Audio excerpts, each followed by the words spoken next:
Friday for you, most likely. It's good to be here with you once more. Yesterday was so much like social energy and engaging with people and draining. And so today we're in our house, we're hanging out with you, we're having a good time, we're playing some chess, and just glad to be hanging out with you once more because yeah, this is a very calming activity for me. Give me something nice to focus on, so that's how it's gonna go. Silent crucifixion is true. I was over in Discord typing words as the stream was going, and I only finished my message because I had to say hello. But yeah, I like talking on Discord with you all. It's a really nice time when I have a chance to do so, and yeah, maybe I should spend a large portion of stream typing on Discord, and we can respond to people together.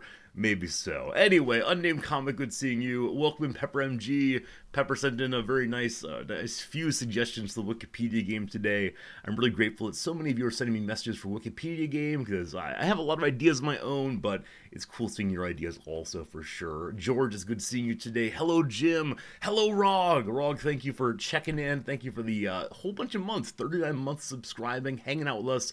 Such a long time, and thank you, Rog. Good to see you sincerely. Hello, Surstus. Hello, Dogberry. Steve, it's good seeing you. What's up, Marks? I am Tonto. Tonto, thank you for the resubscription also.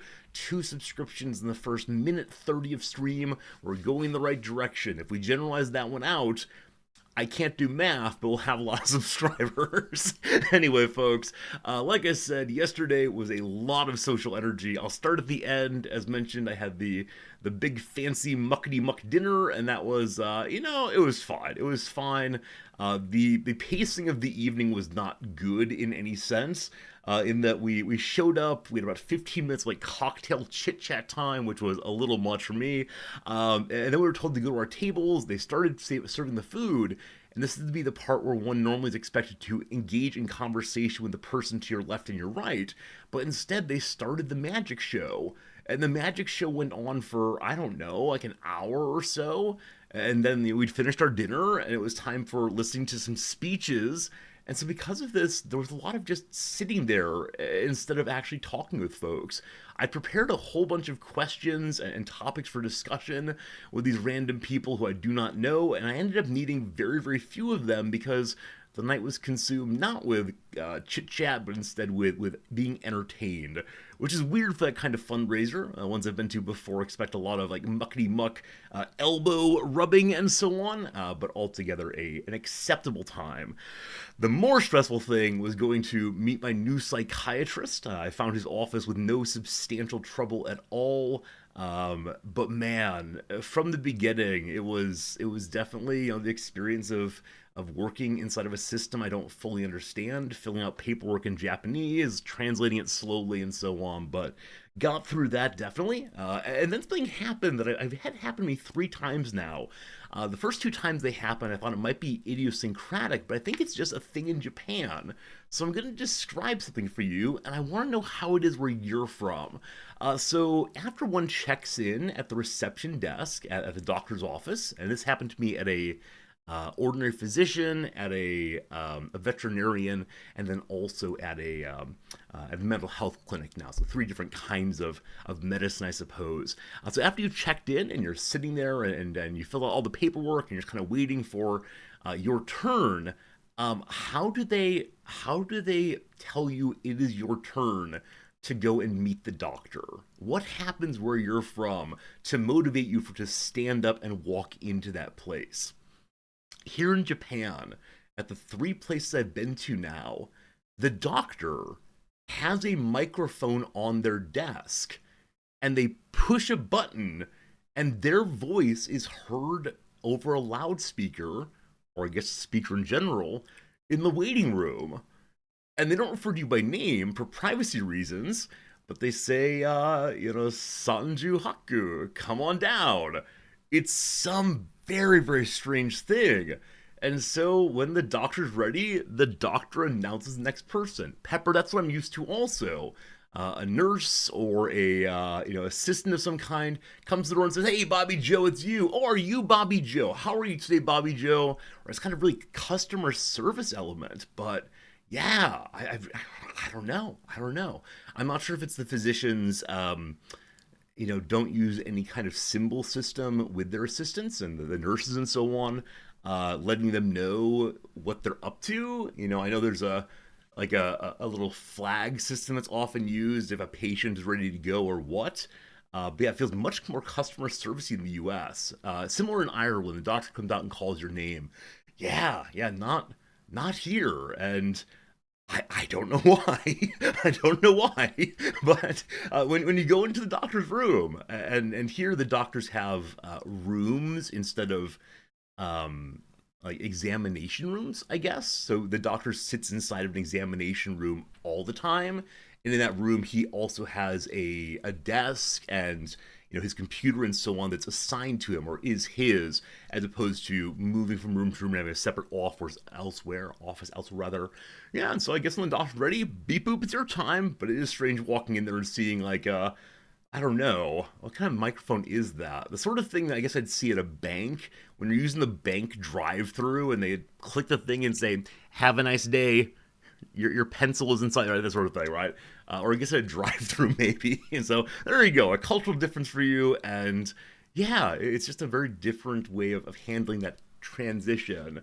Now, the thing that gets me the most is yesterday I had my little card saying what number I would be, and they'd call me out at that point, and I made sure I had the number ready in Japanese, so when it came out over the speaker, I'd be ready to catch my number and catch the room I need to go to because all the rooms are numbered, and so ready, and then the doctor's voice comes on and says, "Number 37, room 3." Oh, come on, let me use my Japanese. That's how it goes. Wolfie, so here in Belgium, you remember the people in the waiting room when you arrive, and when they're gone, it's your turn. That's amazing. I've seen that kind of thing at like help desks, or maybe at the car rental store, a place where there's no obvious like substantial waiting area. But you say, okay, this group came in first, and then that group, and I'm number 3. Yeah, that kind of order I've never seen in the U.S. But yeah, they called me out in English. That felt kind of bad, but that's all right how it goes. I appreciate they did that at some level all the way. Pon, good seeing you today. Welcome, welcome, welcome. So when I got in there, I was delighted to find that the physicians or psychiatrists' English is quite good. Absolutely great. We had a nice conversation back and forth about my situation and how it's been going. And he like the other guy, attempts to make conversation to fill time. I don't know if for Japanese insurance purposes, he needs to have this like back and forth, because again we were basically done in like 10 minutes, but we had a half hour, so we just kept going. And yeah, it was fine. I did use one idiom I shouldn't have used, and I only noticed it after the fact in the conversation. So he's asking about my sleeping patterns. Do I have trouble falling asleep? Am I sleeping too much, etc.? He says, "Do you get up very early?" And I said, "Oh, I tend to rise with the sun. I tend to rise with the sun." And I didn't realize how idiomatic this was until after I'd said it. He said, "Oh, you have a son? You get up when your son wakes." And I said, no, the sun. He says, "Yes, you have one son." Now, Japanese is not so good on this kind of article. These kind of articles are not used, the versus a. And so I see exactly what happened here, right? The introduction of an article-based particle as well as a homophone. And so finally we said, no, the sun, the one in the sky. And he went, okay, that is too early, but we all do that here in the summer. So it was a nice moment, though, of humanization. One thing that happened is he was really like distant in some way as the conversation started, until he asked me what I do for work. Chat, I didn't tell him about you. I don't know how that would have gone. If he said, like, "What do you do all day?" "I talk to people I can't see." Oh. But once I told him I was a professor, he suddenly warmed up to me a lot, which is probably a sign of classism in some way, but in this case it worked for me, so ha ha ha, very good. It's a weird thing, though. It's a weird thing that here in Japan, there's a really clear hierarchization of work and a different way in which people are treated based on their work. For example, the word that's used in place of Mr. is ordinarily san, but once a person identifies as a certain job, they switch over to being sensei, and not only the teacher, martial arts or philosophy, whatever, but the doctor gets to be a sensei also. So I'm part of an upper class of how you call me Mister, and I loathe it. I absolutely loathe it. But yeah, he warmed up quite a bit, and we had a little professional conversation as one does. One of the best parts though is we were talking through my medication, and asking on each one, for what reason do you take this? How long have you been taking it? How's it working? This sort of thing. And so I talked through the first three meds, no problem at all. And then medicine number 4. He said, okay, so you're taking pregabalin. For what reason do you take that? And I say, well, for anxiety, this kind of thing. And he says, okay, how long has it been? I tell him a couple years. How's it working? Oh, very well, thank you. For what reason do you take pregabalin? Wait, we just had this conversation. I take it for anxiety. And he said, no, you take it for nerve pain. What? He's telling me I take it for a reason that I do not have? What on earth is going on here? And I say, and he said, let me tell you, the Japanese insurance system does not like doctors prescribing things off-label. So there are a whole bunch of ways in which medicines are approved inside of the legal system to be for certain kinds of disorders and ailments and illnesses.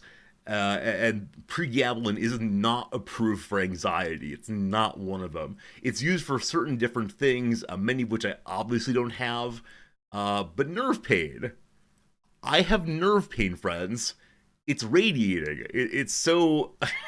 I don't know what nerve pain even feels like, but my doctor has diagnosed me with nerve pain right away. And so it was a very kind thing for him to do, but this does feel like exactly the Stasi. It feels like I need to report to the Stasi this thing, because yes, he's clearly engaged in a certain kind of Japanese insurance fraud. Now, it's not huge money, and he did do the right thing in some sense. Right, he asked me, have you taken this medicine for anxiety? Have you taken that medicine? And so I talked through all 3 or 4 of the ones that are mainline approved, and none of them work exactly right, at least. And some of them have some really bad symptoms, or side effects, rather. And so he understood what needed to happen.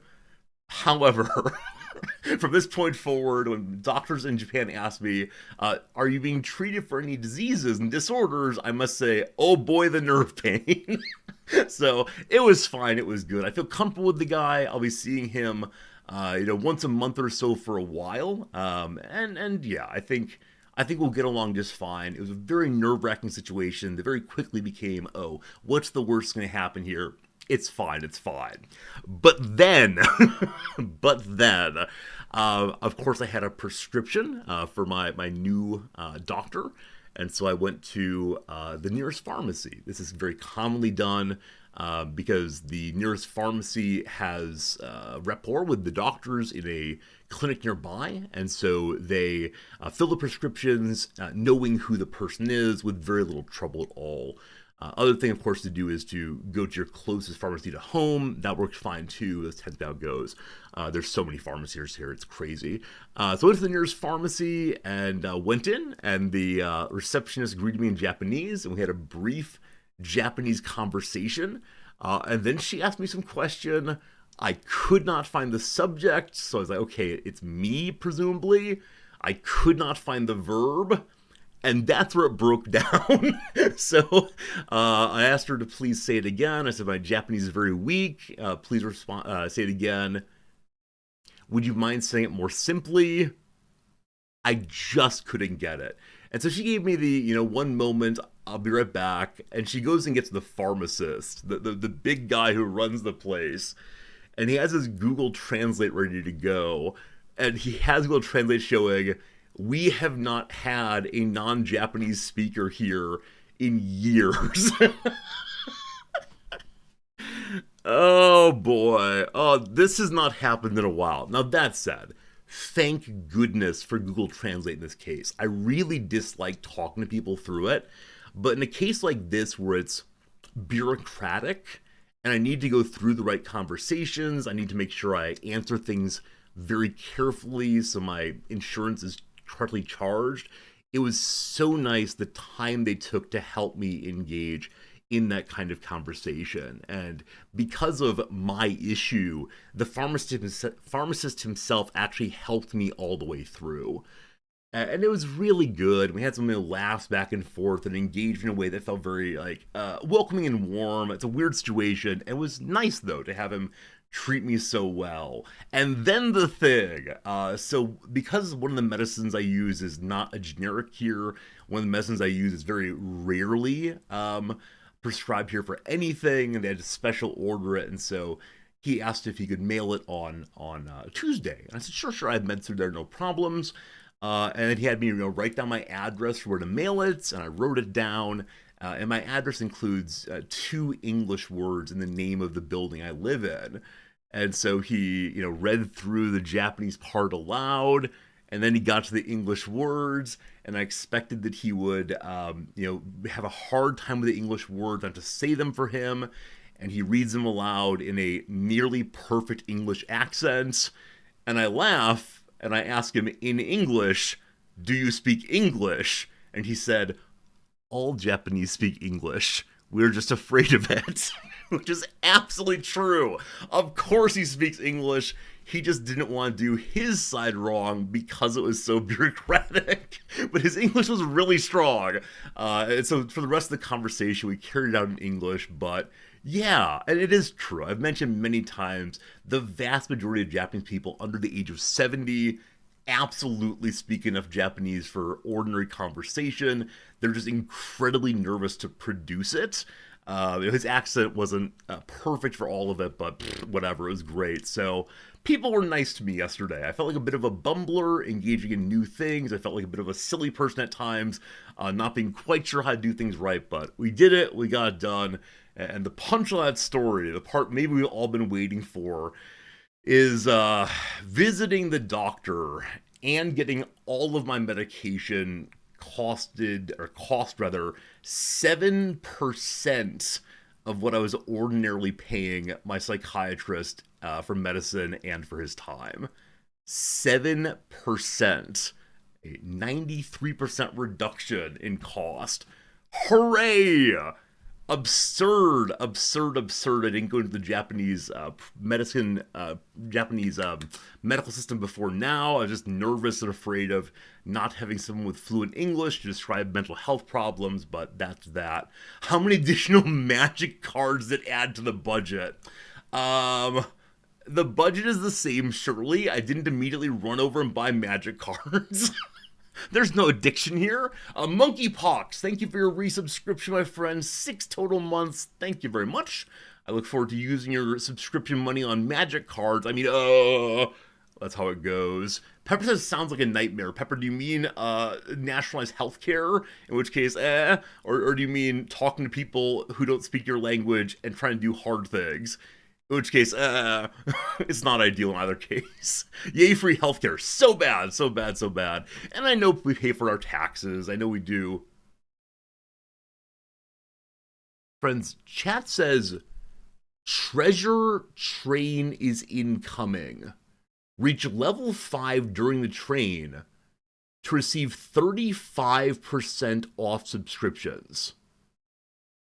Have you seen this before? I do not know what this is. I'm being totally legit. I've never received an email at this. I'm not telling you to engage in giving me money right now.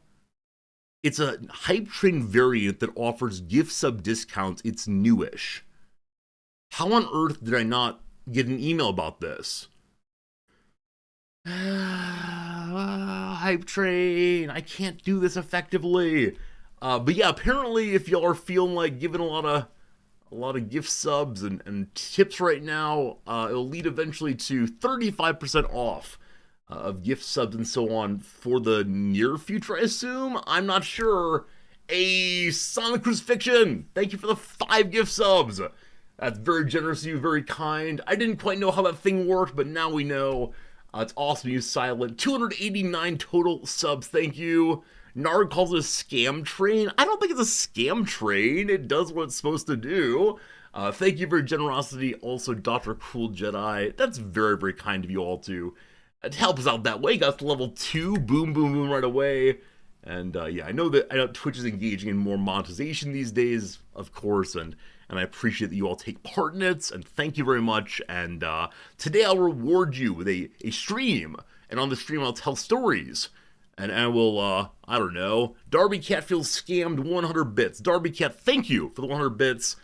I think it's a nice thing. It's a nice thing that we as a community can come together and contribute towards something together that will eventually help the community more, because some of you do enjoy giving gift subs, and if you can do it at a reduced price, that seems pretty darn good. But as I said in a recent Twitch interview about monetization on the platform, I am not a salesman. I don't know how to be a salesman, and so you're not going to see me doing the jazz hands and oh man, last night at the auction. So they ended the night at the fancy dinner with an auction for things like, here's a fancy Michelin star restaurant in Japan. We'll give you a 10-course meal for 4 people at the fancy Michelin star Japan place. And, we'll include with it like 4 bottles of $2,000 wine. And that's a lot of money piled up in just like the basic cost. The way the auctioneer worked here, I'm not sure this is true of all Japanese auctions, but it wasn't some man standing at the front saying, $10, give me $20 in sort of American patter. It wasn't the sort of very staid, British style. Do I have thank you? That sort of thing. Instead, it was this goofy, big old white guy wearing a bowler hat and a kimono. You can imagine. Not kimono, sorry. The men's version of the same. I've forgotten the word right now. Pepper MG, thank you for the 300 Pride bits. Happy Pride to you as always, friend. And thank you for the 300 bits. Very much indeed. Appreciate your kindness. So this big old guy, big old white guy, big old English guy comes out, and he is so over the top. I've mentioned before that Japanese people want white people in their media to be silly and big and funny, and this guy is. Apparently he's on television regularly. He's someone who shows up in both movies and TV shows, and also giving commentary on various programs. And so he comes out, he's like, this one begins at this price and and he's walking around the room and confronting people. I see you with a lovely young woman today. Wouldn't you want to take her to this? Oh, no, sir. You should probably find yourself another man. Right? This kind of thing. And because he's, again, a bowler hat and traditional Japanese clothes, he comes off like a clown while he's demanding more and more money. And he like goes from side of the room to side. Oh, over here I see. And he's like doing the bowler cap thing and so on. And I think this might be standard Japanese auction etiquette. Now, I know it's the case that in the fish markets, right, the place where the daily catch is caught, or is sold rather after being caught, of course. And yeah, I know there's like a very careful, slow auction that's done along certain rules, but made for a charity auction like this one, it's this big clown thing. Now, happily, every time he came anywhere near to me, I looked away right away, and so I didn't get involved in the auction. It was too much money. It was for the big fancy people and so on. Hey, Jake the Snake Farmer, thank you for that subscription, my friend. Pushing us to nearly completing level 2 of the hype train. Jake, thanks for supporting the channel. It's been nice having you around. I'm glad you enjoy what we do here, and thanks for supporting that in a financial way, along with a viewing way. But yeah, it's weird. It's weird the way in which, like, once you can get an auction competition going, on this table is some fancy person who, one of the big packages included, a sightseeing tour in your own personal helicopter over 2 or 3 different Japanese towns and cities.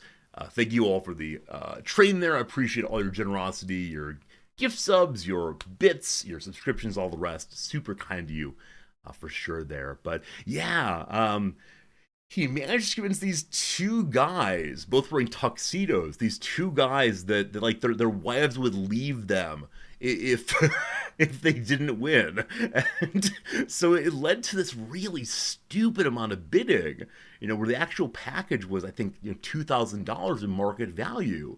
It ended up going for like 10 times that. Now, again, this is for charity, it's philanthropy. But both the way in which like that ostentation presentation of look at how much money I'm getting or giving rather feels very strange to me, and the way in which the big clown pitted them against each other again in a very confrontational way. And both these people are Japanese. I don't know if this is a way in which like you shame Japanese people to give money, but yeah, Japanese charity auctions, very, very, very strange. Very strange. For charity is a loaded statement to you. I mean, the word charity perhaps is not quite right. Right? Charity is caritas. It's the giving out of love. In this case, it does go to support like students, student scholarships, other things like that for the university. So it does go directly to a school, as opposed to, I don't know, the local insurance agent. So it's more charity-like than business-like, I suppose. But yeah, there's a thing. Maybe engaging in the performative confrontations of fun piece of the experience. Dobre, I assume so. I've never been part of that sort of, sort of like this thing and that thing, showing off the what's it called, the paddle. No, not for me. I've done silent auctions, right? You can like write your name down on a sheet of paper that says, ooh, I want this, I don't know, bottle of wine, I'll give $50 for it or whatever. But that kind of thing's all I want to do. The focus on me, not for me. I would never want people paying too much attention to me. I could never imagine that in any way whatsoever. You all thought charity is about enriching those that are fundraising? I mean, Peter Singer, the great utilitarian philosopher, got really tired of people saying, I never give to charity because they're all scams, they're all just trying to make the people who run the charity rich, doesn't really go to the people who need the help, etc. And so he collected a team of researchers, professors, graduate students, reporters, politicians, etc., to make a database online. And these people go step by step following the money through these charities. And so he has a collection of charities that, if you think he's right, if you think he actually does the work he's supposed to do give a huge amount of their money to the ultimate aim of it. If you go to thelifeyoucansave.org, you get a link through to this like charity navigator kind of thing. It's really quite good indeed. Hello, Noms. You said you would not come by, and here you are. No, I'm not saying to go away. I know where I'm not wanted. You are wanted. Oh, goodness. Make it a scene. Noms, how the heck's it going? It's going all right. It's going all right. I'm offering you the microphone. I don't need it. Give me a second, then.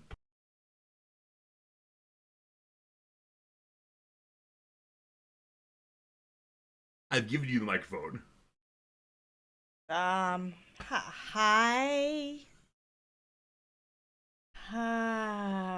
So this is awkward. I was just talking about the charity events, and I was saying what I thought about it and how like ridiculously aggressive the auction was. Incidentally, the auctioneer goes over and touches people, like aggressive, and yet, not aggressive in getting the most money. Yeah, he did struggle a little bit with getting the money really going last night, because we had that magic show I mentioned, and I think the excitement of the magic show may have sapped all the emotional energy out of the room. Oh, that poor guy. Yeah. So people were a little like more close-fisted or close-walled than usual. Possibly the state of the economy rabble, but yeah, the magic show is nice though. But Noms, any other opinions about the event last Oh, night? I was thinking about the other auctions we've been to where they would auction desserts and people would pay lots of ridiculous money because they would get really into the spirit. Yeah. It was a small Chamber of Commerce. Is that right? Yeah, Chamber of Chamber of Commerce. Commerce auction back in our small town we lived in before this, and they had this dinner charity thing to support Chamber of Commerce and all the work it did, and the last portion of the night was the cattle caller, the fellow who did the cattle auctions, come out and He'd do it. show a pie and show some cupcakes and a big old cake, and people would bid for dessert because you wouldn't get dessert unless you bought one of these. And many of them were sold for reasonable prices, a little bit more than usual, but hey, it's for fundraising. And It then was they were unreasonable prices, but I think it right, was that reasonable within the context. So some of Yeah. them were like maybe $40 for a cake or $50 for a plate Yeah. of cookies. So while this is way too much by market value, it's Yeah. still not out of the Yeah. But others, there would be hundreds, if not thousands, Yeah. of dollars from the bank man or bank owner and so on. Yeah. And it was nice to see again the community spirit. It was Yeah. clearly people from the community, business owners, professors, other people around Yeah. who said, this is our community. We want this thing to happen, and so we support it. Yeah. And I love that kind of willingness to show up for a good cause. Yeah, absolutely. It's like your county fair prize cakes and pies go for thousands. Absolutely. I mean, again, this is I think a time-honored tradition. The people who do well in the baking on these special events get showered with appreciation for what they do. So, all good.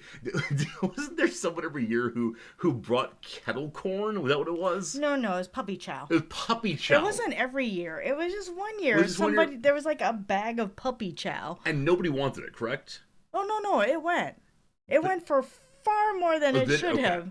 It was a gallon bag of puppy chow. That's great. I like puppy chow quite a bit. I thought there was something. It didn't go for like a lot, but it went for like $90 Oh, or sure. something like that. Yeah, I thought there was something that went at one point, and it seemed to like really not be what people are going for. That said, again, you could only get dessert this way. They didn't serve dessert otherwise, which is a interesting incentive structure, I suppose. But yeah, it's all good. Yeah. So Noms, it was a really busy week for you. I think at the end of the week you were flagging a little bit. You were gotta show up and get through things, but I'm so glad that your week is done now. So anything exciting happening today for you? Anything you plan to do, or is it a relaxing day for old Noms? I have a Zoom call. Have a Zoom call. Now, luckily, this is not a work Zoom call. No. It's a friend. Yeah. It's one of your oldest friends, I believe. Yeah. Yeah, I mean, I think that's going to be a nice thing. So, to what degree does your conversation with this particular friend bring you back to the earliest stages of your friendship? Like, you met him in undergrad. Mm-hmm. Do you feel like you're like in that undergrad spirit when you talk to him, or have you both changed your relationship since then? I think we've changed our relationship since. I mean, that's a little of both. Okay, yeah. Yeah, as I mentioned before, I don't have any like really old friends, and so I don't feel exactly connected to those periods in life. But yeah, I mean, I'm glad you have this friend that's going on, and he's coming to visit us in December. Possibly, yeah. So I expect that the majority of the conversation will be, I want recommendations of where to go, what's a good hotel, and so on. Yeah, it might be. It might be like Nom's tour guide. Well, it might be like what's a good place to get a hotel because Sure, there are a lot of hotels. it's a big city.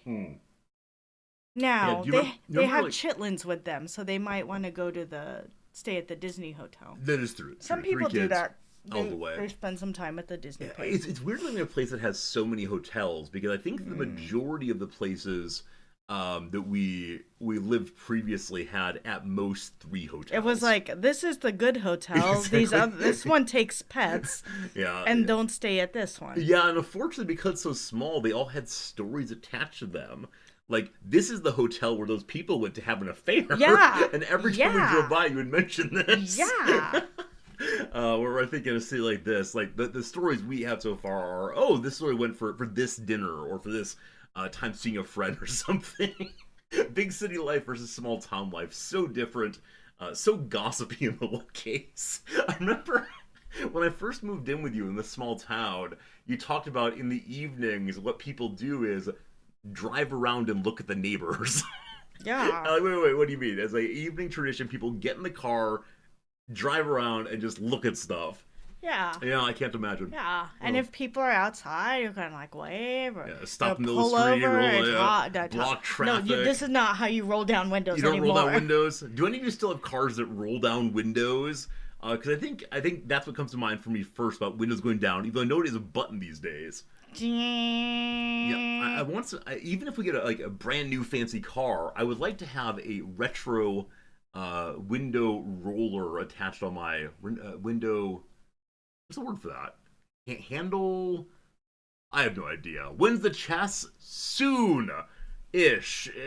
We talk for a while first every time. We chat for a while and then go on with ourselves. What feels strangely intrusive? What's sort of intrusive? The question of what kind of car they have, I suppose. Oh. Window crank. Window crank, thank you. That's the word I wanted. Oh, speaking of like turning out or changing old parts of cars into new cars, my music director in high school, a guy who really mattered to me a lot, taught me tuba, taught me to care about myself. Mr. Holland. Mr. Holland, indeed. He had this car he'd been driving for years. I think he said 15 years or so. It was an old Volvo, I believe. And as it was breaking down, he realized that he was very, very happy with the seat he sat in. And as he went from place to place trying new cars, he would realize the seats were no good. They didn't feel the same. And so he managed to convince a mechanic that when he went and bought a new car, he would move the seat into the new car, and it required some kind of like modification of some parts so it would fit right. But I wouldn't be surprised now. I don't know, like 20 years on, if he's continued dragging the same car seat, which is just again some old Volvo seat. So you would think that might like be dangerous. Like if one were to get into an accident. Possibly. I don't think he cared though. I think his comfort, because he had like a hour way community direction, and so I think it was good for him to feel comfortable. But I was so surprised that he convinced someone to do this for him rather. So all good, all good, all good. It's intrusive to drive around looking at other people. Yeah, small towns are weird. Small towns are weird. In some sense, everyone's in everyone's business. Especially if you're part of the major networks of schooling for children or the churches. And if you're not part of these, the gospel is then that you're not part of these. But I was surprised at just how much everyone seemed to know about everyone. Because there are only so many people, there are only so many places to hang out and activities and all the rest. So how it goes. But it's also like it's also how small communities watch out for each other because Right. people know what other people are up to, or where people know Yeah. when to expect somebody. And Yeah, if and so- somebody isn't there, they notice that Yeah. someone hasn't shown up. Yeah, to gossip requires that you care about the person. Yeah. Now, it might be a negative care, but it's so you're paying attention to them, you're aware Yeah. of them, and so it takes a village, right? It takes a village to gossip about Resorti. That's the story. It doesn't take a big city. A big city is Big like city, big the city big does city not does care. not care about you. It's Yeah. only on our cul-de-sac or our dead end alleyway that people say hello back to me. But they're very effusive in the morning towards me, and I appreciate that. You're their white man. I am their white man. Among all the white men in the neighborhood, I am theirs. That said, it's always amazing how if we go back to a restaurant a second time, even after a long while, the restaurateur will often announce that they recognize us. And I know it's because of me. And I feel stereotyped in that moment. I feel like I've been selected for my race as opposed to anything else, and like my size and so on. But it's a strange way of going. It's when I lived in a small town in Ohio and I worked in the college there, but somebody in the diner told me that I should go get a job at the Chinese restaurant they're hiring. Right, you were already a professor, right? Yes. You're a professor that said you should go get a job at a Chinese restaurant. I'm sorry, I shouldn't laugh at the terrible experience of racism. In the moment, did it hurt? Was it funny? I was used to that. Okay, so you'd already had this. I'm sorry to laugh about that, but that's ridiculous. You told me this before, right? It's so ridiculous, of course. Yeah. She meant well. But of course she did. She did, and she was the one who would like go around calling people sugar or baby doll or things like that. Wait, she actually used baby doll. I haven't met anyone Or who baby girl. I don't know, something like that. Oh, that's even worse, I think. She was one of those like diner waitresses that would call people things like that. I see. I think Hun is as far as I want to go. Yeah, it was a little bit more than Hun. Yeah, it's very strange to me. Very strange to me indeed. It reminds me also that when you were a professor at the university where we met, there was some muckety muck who is in your reporting chain, I believe, who approached you on day one of the semester and asked you to help finding your classes because obviously you were an undergraduate student. Yeah, so you've conflated a few different things. There are a couple stories there. I apologize. Yeah, usually in fall on the first day of class, they would be like tents all over campus. Not like tents like camping tents, but like tailgating tents. And they would have student like workers sitting in them to help direct new students to their buildings and to the classes. And so as I was going to my office, they would say, "Oh, do you need help finding anything?" And I would say, "No, I work here." And then I mean, workers could also get lost, I suppose. And then at a scholarship event where That's right. the high school finalists for the big scholarships were invited on campus to do interviews and to do other like yield activities. Yield here meaning trying to get them to come to the school. Yes. If they're high in achievement, they might go to lots of possible schools. Yeah. Offers. Yeah. So I was working that event as a chair of my department. Yeah. And the provost came up to me and said, "Oh, are you interviewing for a scholarship today?" And I said, "No, I'm the chair of this department." And she said, "Oh." That's very awkward indeed. I mean, it means you look young, adorable in some way. She was from a different college, so yeah, but still. she was from she came originally from the College of the Sciences. Yeah, it's just weird to not begin with hi, why are you here? Or what are you up to? Or I don't know. It makes a big assumption that I think it feels very unsafe to make. That said, look at you looking like a high achieving academic person. She had the right. I am a high achieving academic. Right, she had the right vibe. She's off by a decade or so. I think it's also because probably you look like a big old nerd. Well, probably also the students who were interviewing were probably dressed nicely. Yeah. So they were probably dressed nicely for who they were. So whereas usually you would differentiate based on dress. Right. The faculty look fancier, allegedly, or wearing jeans and t-shirt. The two sides. Yeah, but usually like students might be wearing like sweatpants that say "juicy" on the butt. Most college professors don't do that. I mean, number one, people don't do that anymore, thank goodness. How dare you? That has now gone out of style. How dare you limit my fashion choices? Maybe this semester to raise the topic of assumptions and sexualization in culture, I should wear a pair of sweatpants say "juicy" on the rear end. Maybe you should. And then when you turn around and write on the board, they won't see my bald spot. They'll see my buddy butt instead. Yes. Oh, very good. Now I'm like, do you need to start pivoting into? Yeah, I need to leave. Bye. Would I say goodbye in a more serious way, or people say goodbye to you also? Everyone likes you. All right, Dobbs. I hope you have a good day. I appreciate you. Thanks for being here, and I'll be done about 1 o'clock at the very latest. Okay. All right, very good. Okay. There you go. Actual binoms is. It just takes a minute for the I know. I've been waiting and staring pointedly at the chat. You gotta fill time. You gotta vamp, unfortunately. Yeah. All right, Noms, you're lovely and good. Thank you. I'll see you again soon. Hello again, friends. Just us now. I do want to get the party on the way. I'm interested in making sure to play the word of the day game and so on, and then get ourselves into our chats before too long. Should be good. Bye, Nom. Sorry I'm late. Phone called my mom. Don't feel like you have to apologize. Also, let me move my microphone back to correct position.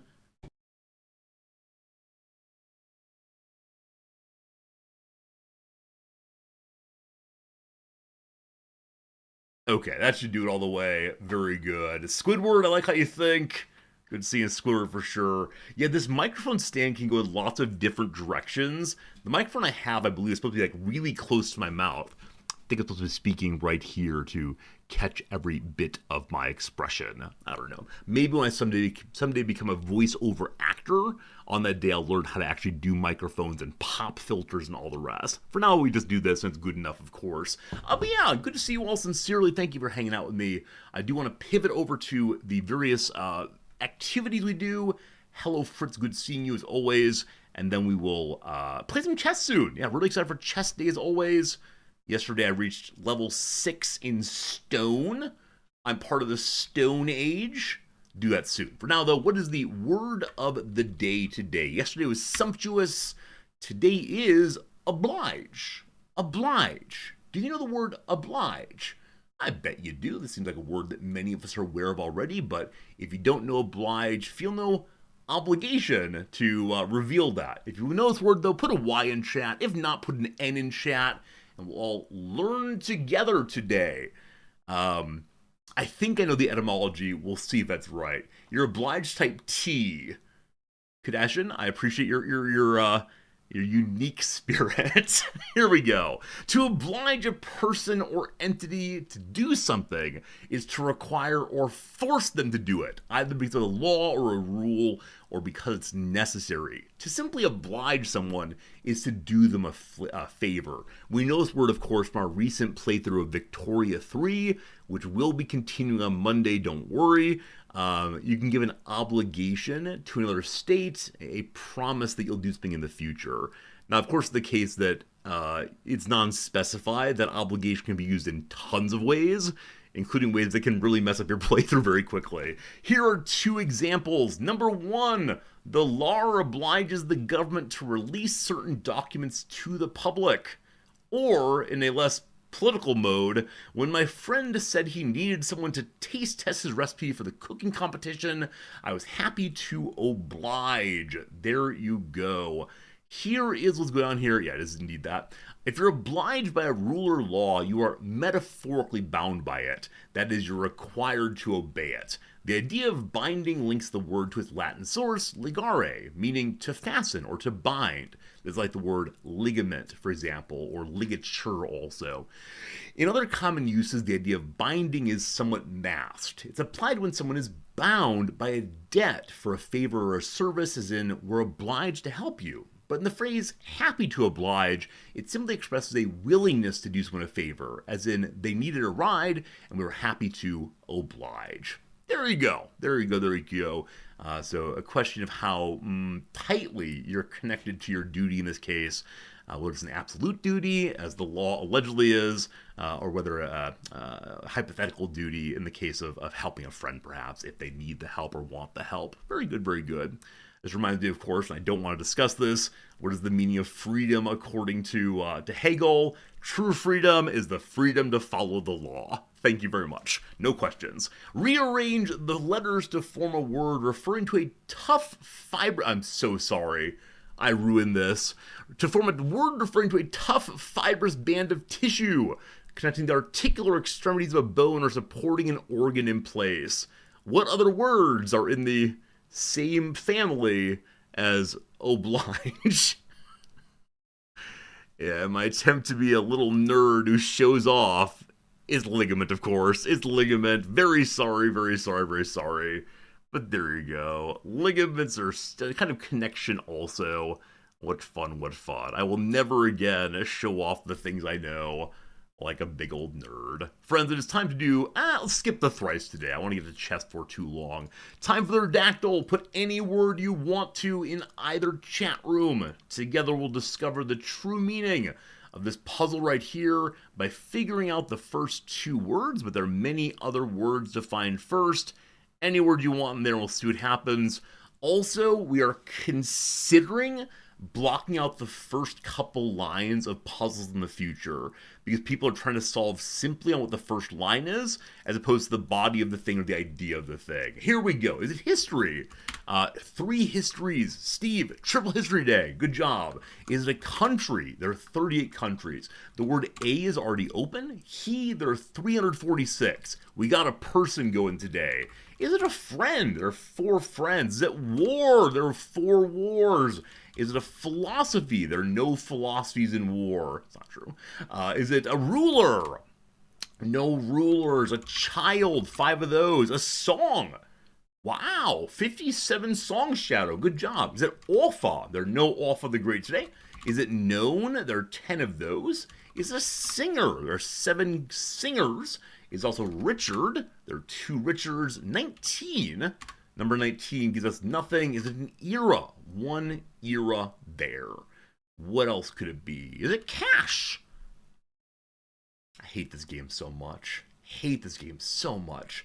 Is it music? There's 46 of those. Is it American? There are 36 of those. Is it Johnny? Well, son of a gun.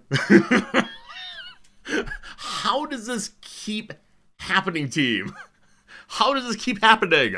In 19 guesses, you all knock it out of the park. Johnny Cash. John R. Cash, born J.R. Cash in February 26, was an American country singer-songwriter. Most of Cash's music contained themes of sorrow, moral tribulation, and redemption, especially in later stages of his career. He was known for his deep, calm, bass baritone voice, the distinctive sound of his Tennessee 3 backing band, characterized by train-like chugging guitar rhythms, a rebelliousness coupled with his increasingly somber and humble demeanor, free prison concerts, and a trademark all-black stage wardrobe, which earned him the nickname the Man in Black. Enough of that, thank you. All right, very good. There's Johnny Cash. 19 guesses, well done. We went from country to he to song to Cash to Johnny, and that was that. Yeah, whoever guessed country, I'm guessing you intended country as this is a nation. This is a place where people live in a unified way, and it came up instead as was and country. And it doesn't quite work. So, good job, team. I'm proud of you. Let's never play Redactyl again, thank you. We'll see how it goes. All right. Time then for the Wikipedia game, I suppose. It is time for the Wikipedia game, and boy howdy do we have some good ones today. I want to modify the Wikipedia game text just slightly, so people who come in and have no idea what's happening will have a bit more of an idea of what's happening. So, change the text here. Edit text. One moment, sorry. Line break. Ask any yes, no question in chat. In chat, it's probably obvious. Okay, I'm gonna try to format this better. Is that nicer? That's nicer. Okay. Hey, now we can help people. Now we help people first out. All very good. I'm going to do one of my own devising first, I think, and then we'll go on to ones that were suggested by other folks, and some of you have some very, very good ideas. So, that's the wrong website. Sorry. I do not yet see a Wikipedia page. I will in a moment here. Such falsehood on the stream. Came up with one for you all last night. Right. Okay.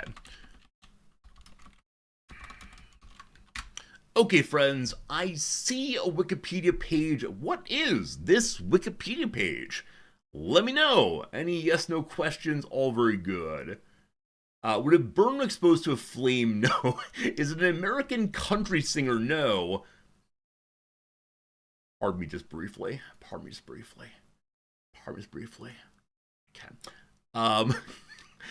Is it a person? No. Is it a place? No. Is it tangible? No. Is it Pepper MG? It's not Pepper MG. Dogberry, you're fine. Dogberry, you're absolutely fine. You're the best person ever. We love you very much. Someone shouldn't talk for the intro. Is it land? No.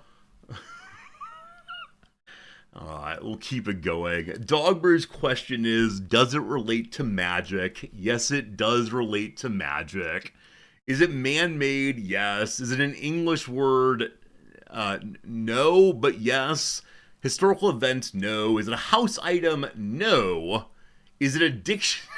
Not that kind of magic. I gotta ban more people today. I'm gonna time out everyone. No, it is not that kind of magic, thank you. No addictions here. It's related to gathering. Okay, look here you. It's not that kind of magic. It relates to magic, but not that kind of magic. Is it the Black Lotus? No, stop. No, stop. It has nothing to do with Magic the Gathering.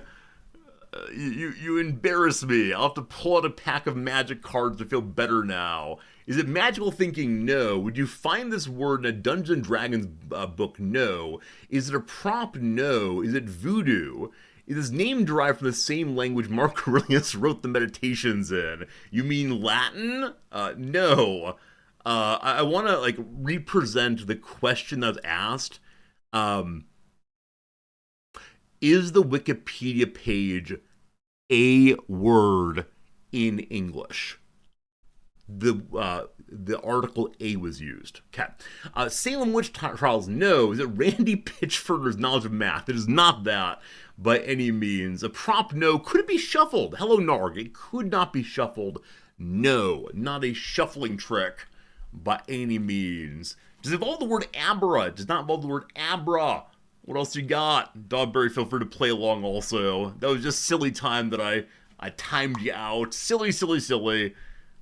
What else you got? Is it a magical act? It is a magical act, yes. It is indeed. Is it Dumbledore? No. Is it a magic square? No. Is it sleight of a hand? No. Is it fictional? In one sense, yes, but not like Harry Potter magic or anything. Yeah. It's the sort of thing that someone's likely to do for a kid's party. I don't imagine seeing this with a child's party. Is the Necronomicon? It is not the Necronomicon. Does it involve holes? Sure. Did you see this in the last week? Yes. Is it related to Houdini? I don't think so. Maybe. Is something that Penn and Teller would do? Sure. Is it the Prestige? It's no, not that. Is it an illusion? It is a magic illusion. Are you pretending to attempt to do terrible things to your assistant? Yes. Is it alchemy? No. Is it cutting your assistant in half? Yes, it is. Yes, it is indeed. Last night we saw Song of Woman in Half. It's a very strange act, isn't it? Very strange act. And, of course, the assistant dressed in glitzy, glamoury spangles, all very exciting. Ooh, look at me, while other things are happening. There you go. Sawing someone in half all the way. Here we get the stabbing box. We had the stab box last night also. All good. This is the Salem Witch Trials. Maybe it is. All right. That went by faster than expected because Dogberry is a genius. All very good. Never again mention where I thought of this thing. This morning I was in the shower and I thought of there's another good one right here. Okay, we're gonna do two more, one from 9 and one from Pepper. Pepper should get one. Pepper sent like 3 or 4 of them, all very good. Hey, General Ginyu, welcome back. Welcome back to Chess Day. I know you like Chess Day and you like Civ. It's always good seeing you on either of those. All right, friends, I see a Wikipedia page. What is the Wikipedia page? Is it a person? It is not a person. No, not at all. Would it burn when exposed to a flame? Sure, it would burn when exposed to a flame. Yes. Yes, it would. What else could it possibly be? And I need to deceive you all in the future. I thought of this thing while looking inside of my refrigerator, and it's not food. That'd be good. Is it HTML? No. Is it bigger than a bread box? It depends on the bread box. Is it organic? Yes. Is it tangible? Yes. Is it a building? It's not a building. Is it man-made? It's not a man-made. Is it information? No, it's not information. Is it real? It's absolutely real. Yeah. Is it a tool? It's not a tool. If I sold it at a charity auction, would people be upset? I think that some portion of people would be absolutely delighted and some would be furious, though in a way they wouldn't be able to fully express at the charity event. There you go. Is it alive? Yes. Have I used it? No. Is it from a plant? No. Is it often found in a kitchen? No. Is it a food? It's not a food.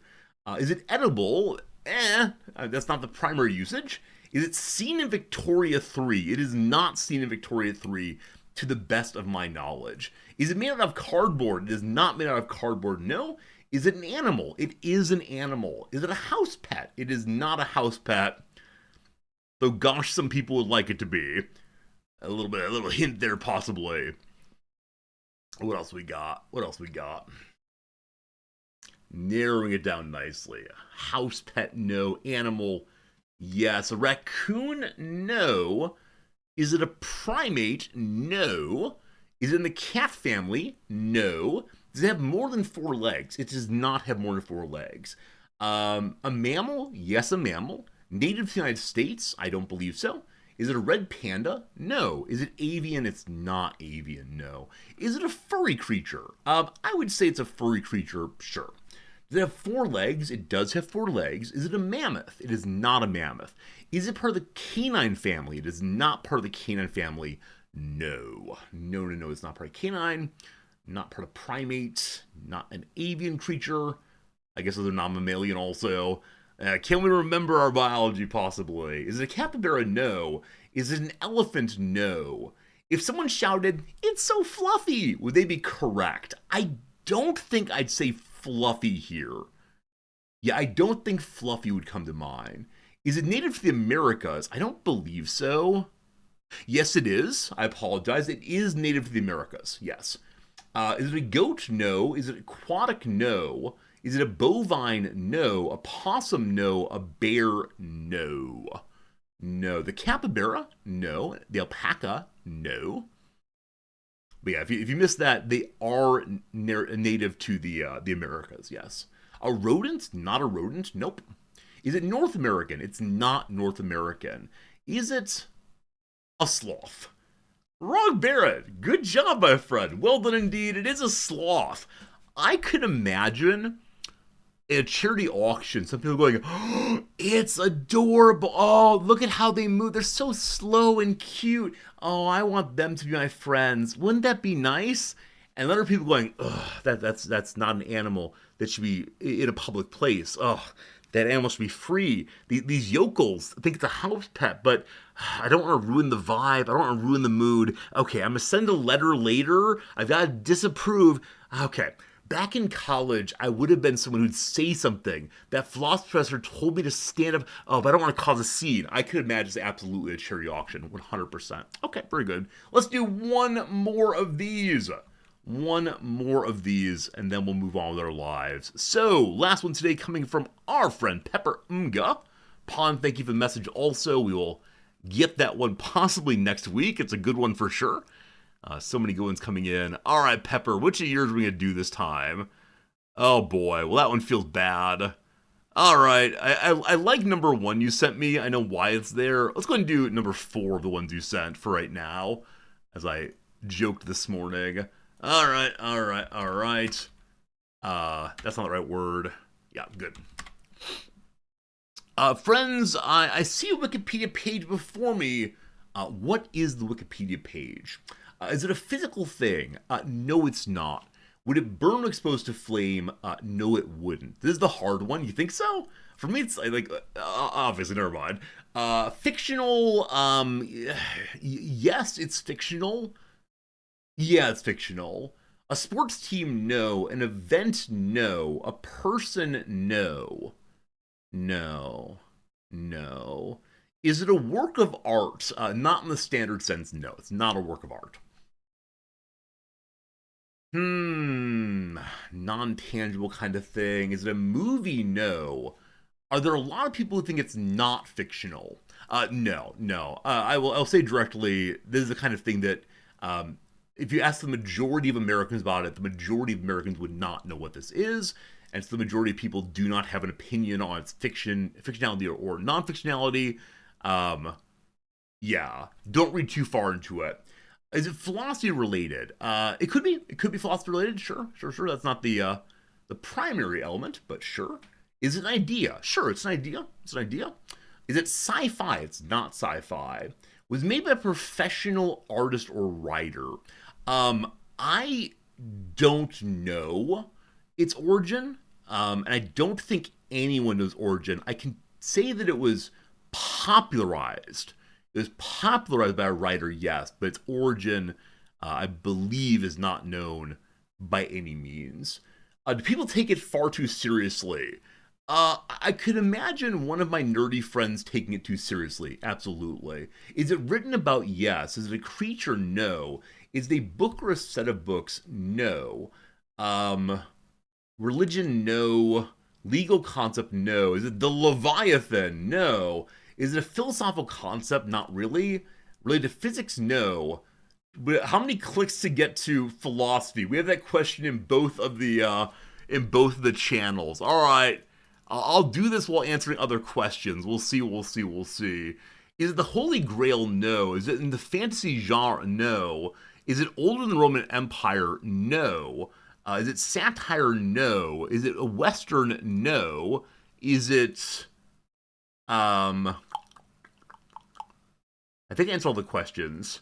I may not have.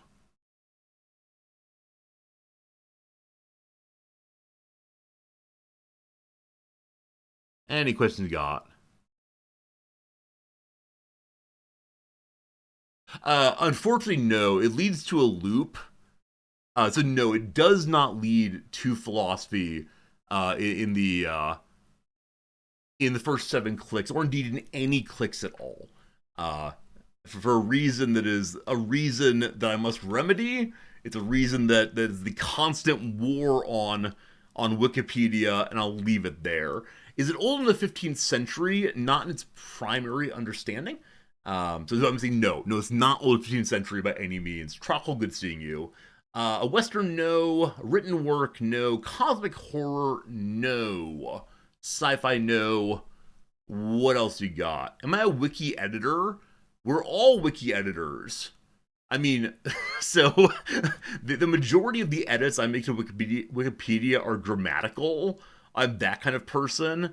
At one point, I was part of a team that helped to clean up articles in my professional subfield, and they were changed back by someone who was not a professional, and that felt bad. Is related to drugs. Is not related to drugs. Could be described as scary. Yes, but not in the sense of horror. But scary in some other sense, possibly, but don't think too much about that. Older than 19th century. In this form, no, it's not. No, it's not. No, it's not. Not older than 19th century. It's smaller than a lunchbox. It is non-tangible. It's a non-tangible thing. Is there a major movie based on it? I'm sorry. I don't mean to laugh. But no, there is no major movie based on this one. But gosh, I wish there were. Would it be bad for humanity if it were real? No, it would not. And I want to. I struggle with this part. Pepper, if you have a way to answer the question of is it real better than I have, please put it in chat. Is it virus? No. Does it exist in digital form? It could. Is it an abstract concept? Sort of. This happened once before. There's a distinction that's very important to me between the theoretical and the applied. Some concepts, though, some ideas, though, some things, though, lean in both directions, can be instantiated but can't be touched. I don't know. Is it Warhammer 40k? No. Is it non-real? It says it's ideal someone aspires to. No. Is it class struggle? No, but that's the kind of idea you should be thinking of. Like, the class struggle is an ideal, an idea, something we engage with theoretically, but you can make the class struggle happen in the world if you want to. That kind of thing, but it's I'll say it's non-social political in this case. Would it be taught in a liberal arts college? It could, yeah, absolutely. It's something that people do. Nope, it's not something that people do. Though people could do things based on it, I suppose. But it's not something that people could do directly. Have I ever taught about this? Absolutely. I've taught about this in my classes. Would Karl Marx be a fan? Karl Marx would not care about this. Karl Marx would consider this to be bourgeois nonsense that's unrelated to the important work. It's related to communism. It's not related to communism, no. Related to music? No. The singularity, it's not about the singularity at all. No. Would Mr. Rogers be a fan of this? I could imagine Mr. Rogers being delighted by this. Yeah, delighted in his like childlike, oh, isn't that interesting kind of way. Is related to labor. It's not related to labor. Morals? Nope. Capitalism? Nope. Racism? No. Related to economics? It can be. It can be related to economics, but that is not the primary application. Absurdism? No. No.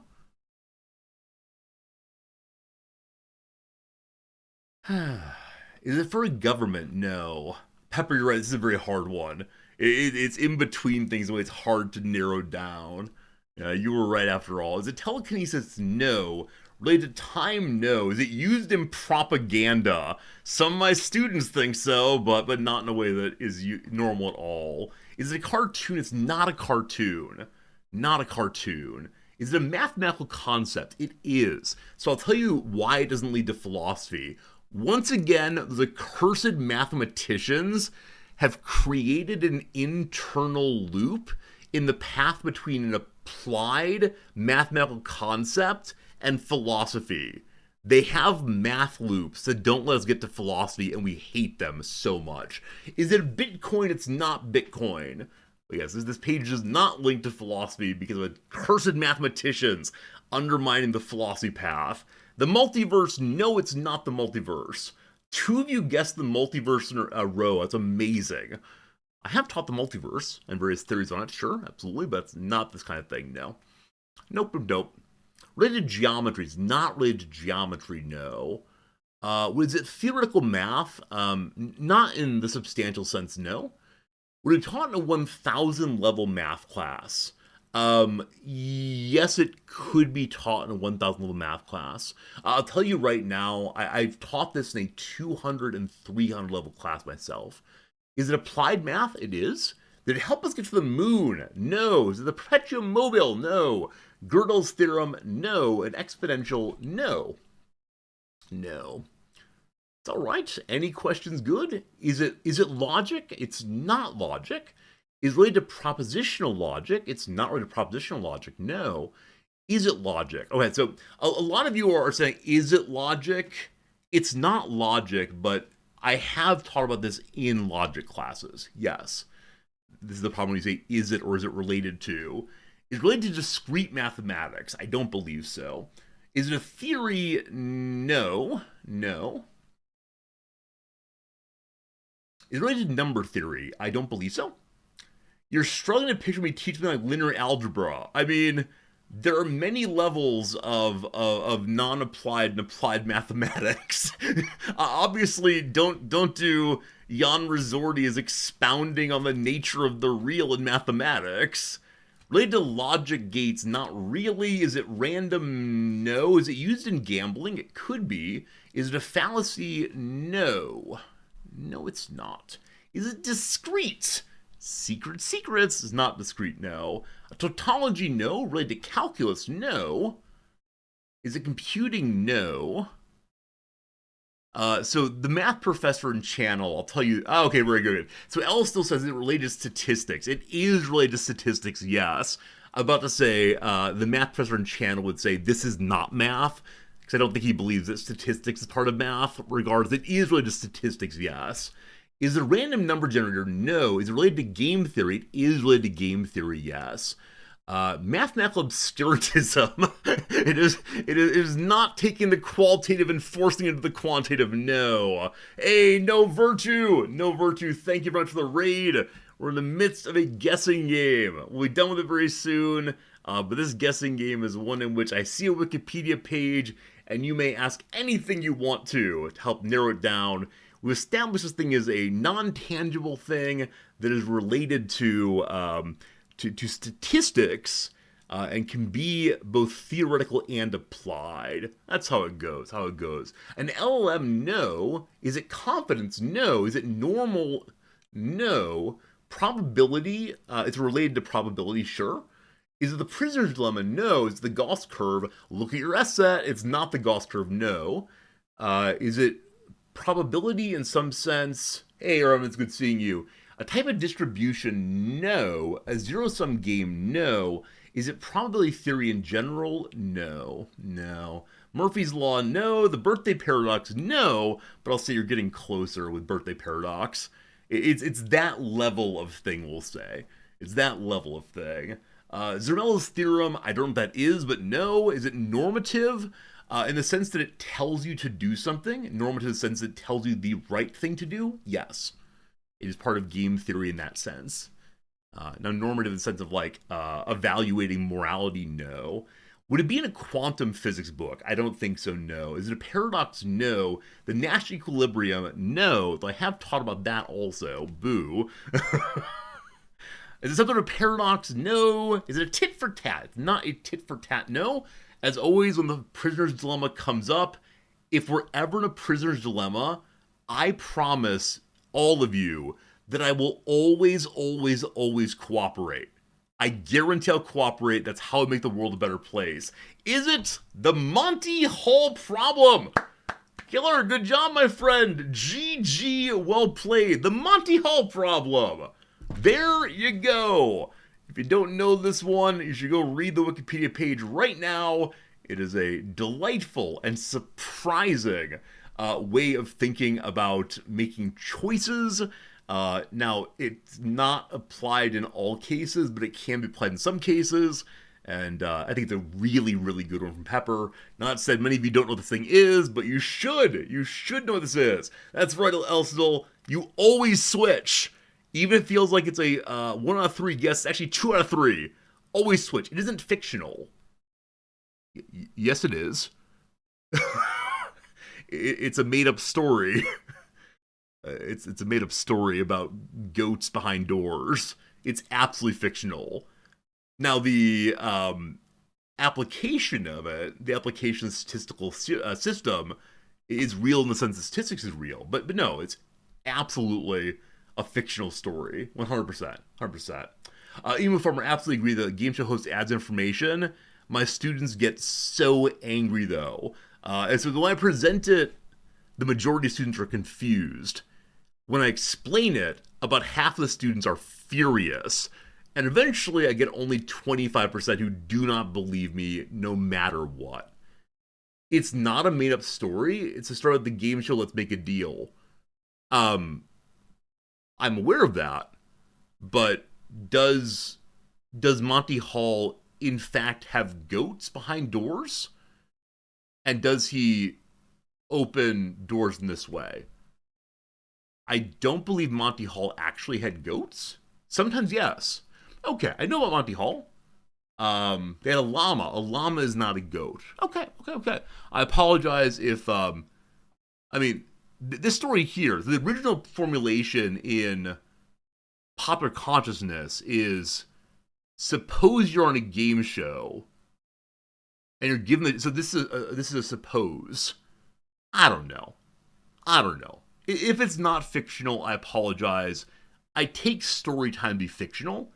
Yeah, it's based nominally.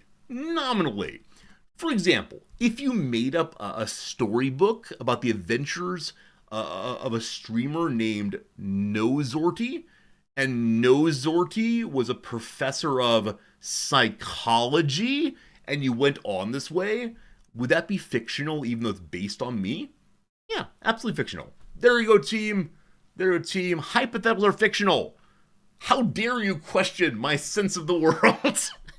As someone said a couple days ago, this game is much more about how do I think about the world than what is actually true.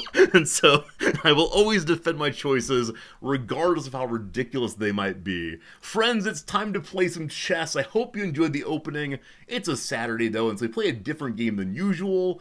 Though I recognize for the past month or so, Saturday has always been chess day, because man, I am really enjoying learning chess.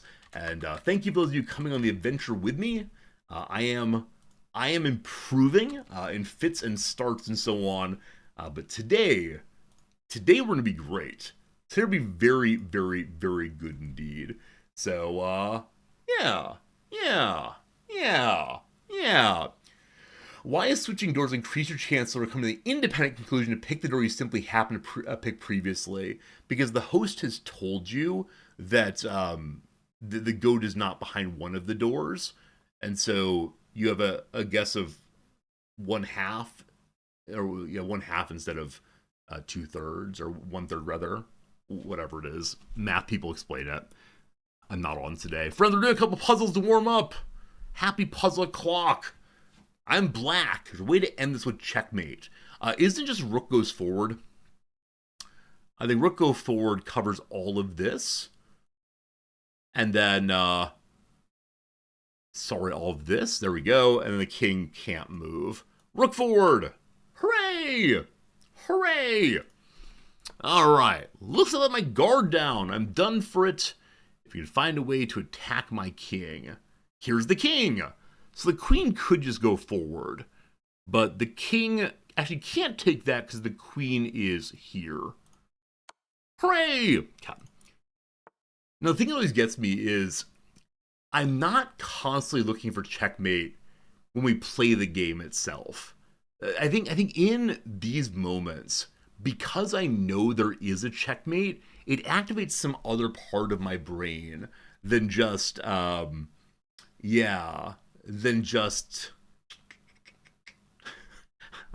want to argue with people in chat about the Monty Hall problem. I apologize. We're staying focused. Just chat. I love you. I think if I constantly knew that there is a checkmate somewhere here, I evaluate differently. Anyway, I'm black. Here's the white king. So we can attack him by moving forward here. If that happens, he can't attack in these places. Because the king, if he goes here, so this is not a checkmate, but it does put some pressure on that. I don't see anything else that attacks the king directly.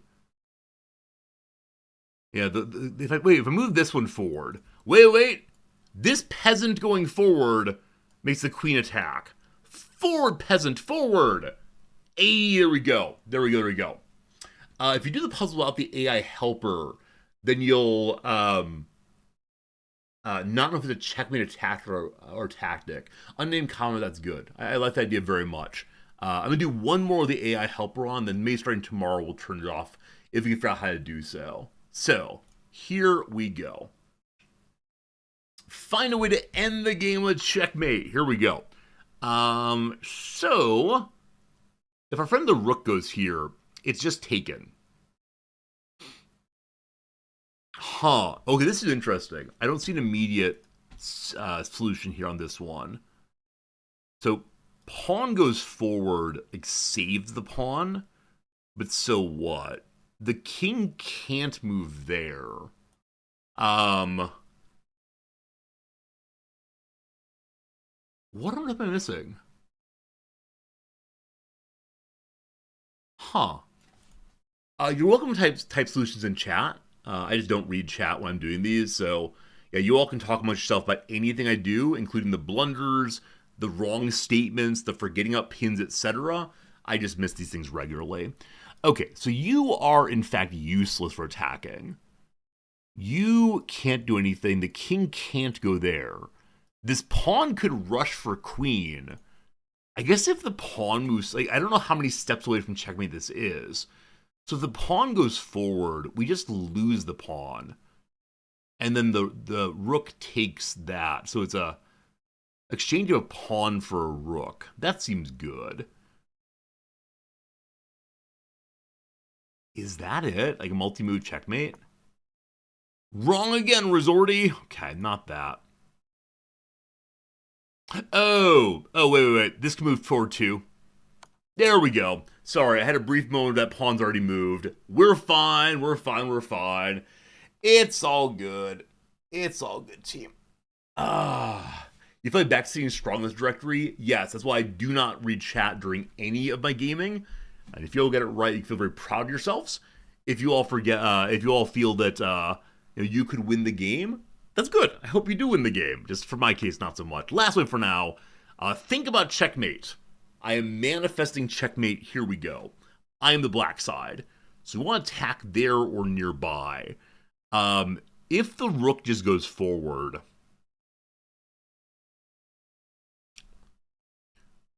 Hooray! Okay, that's enough of that. Alright, I am now adequately warmed up. Let's play a video game. My ELO is not 400. Wait, I have a message. Hello, what's up? Only one blunder between me and my opponent was the big difference. I am sorry or happy for you, depending on who made the blunder. GG or better luck next time. Smiley face. Very good, very good. Happy to respond to messages. All good, all good. Dog Bray, I appreciate that you're arguing against like literally all the statisticians in the world, but fight the good fight, my friend. All right, 294 versus 299. Camrac versus Resorti. Forward we go. Forward we go. Horse attacks there. I'm black, so horse defends there. Very good. We're on the king file, not the queen file. The F is being attacked. Okay, we deal with this by protecting that. The king is protecting that, and for the moment that might be good enough. We can push this pawn forward. This pawn is not protected except by the queen. So if it's the case that pawn goes forward, then pawn takes and threatens knight. We don't want that. Oh boy. Queen to here, I think, makes sense. I believe there's some other useful move, but I can't find it right now, so queen to here, fine. We'll see if we lose the whole match in this instant. Other ways of protecting it would be, knight here or here. I don't know if that's the right move. Friends, we must discuss the Italian game opening. Alright, they're defending their front line. So I could send my queen flying over here, but surely a pawn just comes forward then, and that's not great for us. I'm currently blocking out a bishop, so... Do I attack now? So if I attack now, it's still not great for us. If you go forward to there, not so good either. All right, here comes Horsey.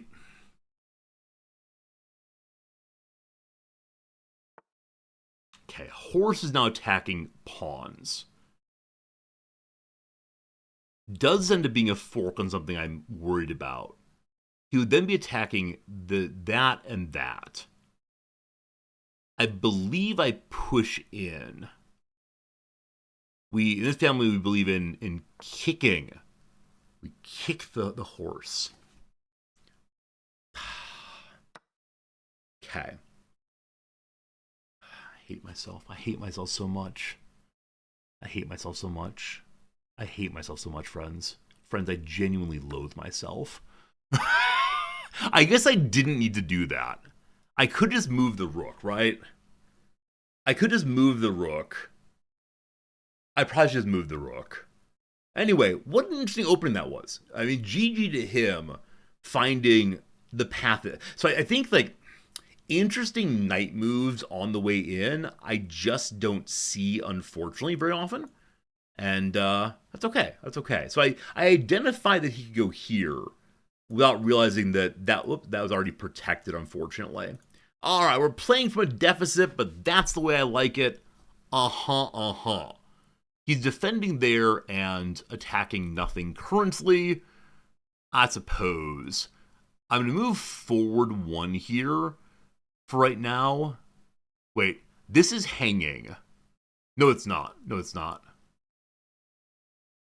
I've been told that this is generally not a strong move, I believe. But I want to be able to get this buddy out. Unfortunate. Unfortunate. Yeah. Yeah. Hmm. How could I have eliminated that bishop threat earlier? I guess I could have pushed my pawn in to block it. But I think I didn't. I think he's from here. Was he here? So king starts here. No, king starts here. Queen starts here. So he was here, I guess. Was he? I don't know. I gotta look at it again. How embarrassing. He's threatening my knight. That is fine. We don't mind that even a little bit because the knight is protected. Um, we're still attacking the f pawn, but not much going on there. I think I want to move my bishop out. We could do the nonsense move attacking the queen. And what's interesting about this case is if they decide to kick the bishop, we take the queen, and they can't do a standard block move. But if we push the queen back, what does that actually get us? Blah blah blah, a tempo, I suppose. Or we can move to here. And I want to find a way to threaten the rook, I guess, but with the pawn, there's less useful. Okay, we'll see what happens here. I guess making a player move the same piece twice, that feels pretty good. That feels pretty good to me.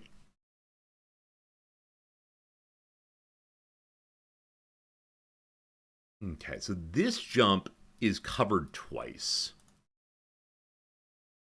This is covered also. Okay, I didn't expect that to happen. I mean, that's fine, though. If she decides to go through and attack the... or to just sit here. Maybe we just sit here. Because, again, I would take that trade every day of the week. She's currently attacking here, which is covered. Many of you dislike how slow I am at developing my rooks. So, look... It's a developing rook. I'm going to go to here, I guess. I don't know why there exactly. I want to let the h1 get behind the king, though I may need to protect the h line by leaving there. Okay, you're attacking this and this currently. If we jump back to take this, it's an exchange of horses. And the pawn comes forward there, and I can't do anything about it. Where'd you just move? You moved there, okay.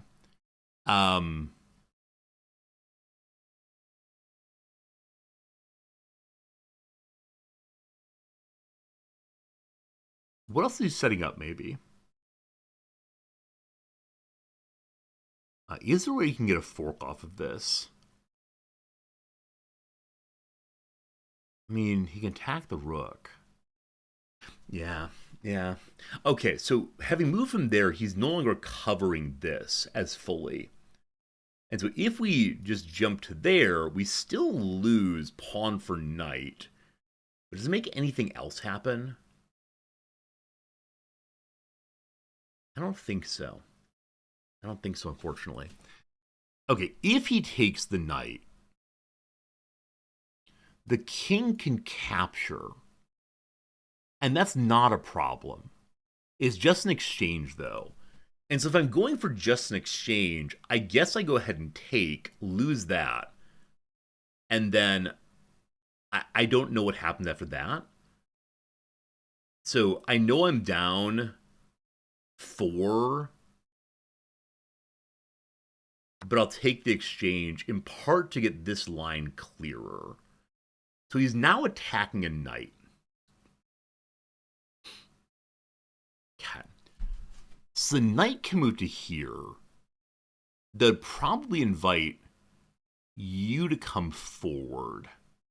If that happens, the knight can then attack here, which puts pressure on just the rook. If we instead go Here, we have a fork between the king and the bishop, I believe. Okay, we'll see how he reacts to this one. We good? We good. So I believe I get a... Okay, good. Very good. Very good. Oh, very, very good team. Very, very good. Very good, very good. I will never feel proud of myself again. This is why my parents don't love me. This right here is why my parents don't love me, team. We live in the 290s forever. This is the part where I should resign, probably. It's polite to resign now. Do I want to be a polite person? I don't know. He's threatening that. I can go for an exchange. They're actually already in position for an exchange. Probably better to keep my bishop alive, I guess. Okay, if he attacks here, we respond to that. If he attacks here, we ain't got nothing.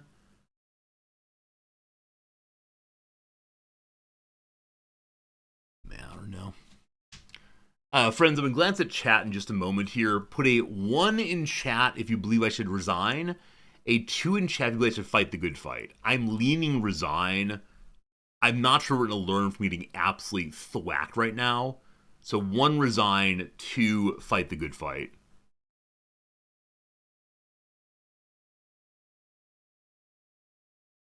Okay, we're really, really split. Very good, thank you.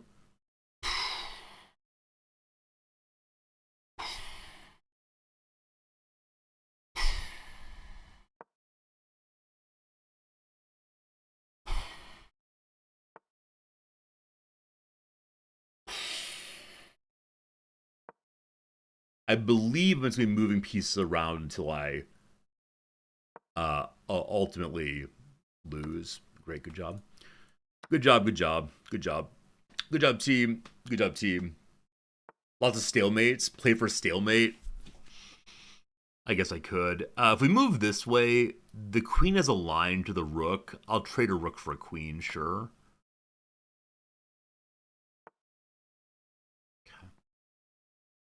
Okay. I think, maybe it's time to set up like a mad dash to the back line. I can go threaten the queen here, but she'll just take that, presumably. So that's not so good.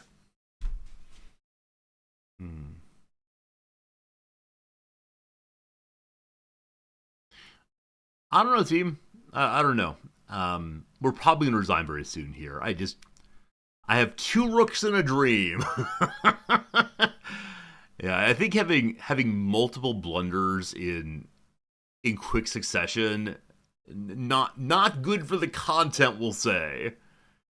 So I can buy a turn that way. I can go give up my rook, because wouldn't that be fun? I have absolutely no idea. I will have my king move. That seems like a good idea. Okay. So we're now being checked. Cool. We're resigning. My heart's not in this one. It's just gonna be like the feeling of annoyance all the way through, unfortunately. Yeah, I'm not gonna look at it. I'm gonna go on to the next one. But yeah, I mean, 2 blunders in a row. Oh, okay. Actually, I do want to look at it only to see the knight knots to the left. I don't know. Like, analysis feels really bad when it's just like, hey, you blundered twice, LOL. Okay, so I'll do game review. I just want to know what I should have done with the knight moving forward like that. Which is the blunder, apparently. All right, all standard, all standard, all standard. I struggle. I struggle with the sudden. I struggle with diagonals in general still. And so I know the F pawn is weak. I know I must protect the F pawn. So I move the queen forward. Okay, we've seen this previously. It's my strong desire to protect the F pawn, right? Because right now, the only thing protecting the F pawn is the king, and we know that's not good enough. And I think I was so scarred, emotionally damaged by our earlier loss to an F pawn, like queen plus bishop, that I always want to do something. The king is fine. It's not though. It's not though. I've lost to the king doing here. I don't know. I consider pushing the h pawn to h6. I mean, no, I have not. Why would that be useful? Why is this a good idea? It's a fair move. So I don't understand why this is a good move. This feels to me like one of those LOL, I'm going to waste a turn by moving a pawn. Yeah, I'm not clever enough for this kind of thing. I appreciate the suggestion. It gets a check mark. It stops the knight from advancing. Oh, I guess it does. I guess it does. Yeah, I mean, this is harder for me. I'm sorry. I see how that works, but I'll remind you I'm a 286 player now, so yeah, I like it. I'll keep that in mind. It just doesn't come to mind first. Okay, so I like this instead. Develops knight attacks the undefended e4 pawn. Okay, I didn't know this was undefended. I think that's the thing to say here. Yeah, I guess I didn't see it undefended. I was so focused on the attack as usual.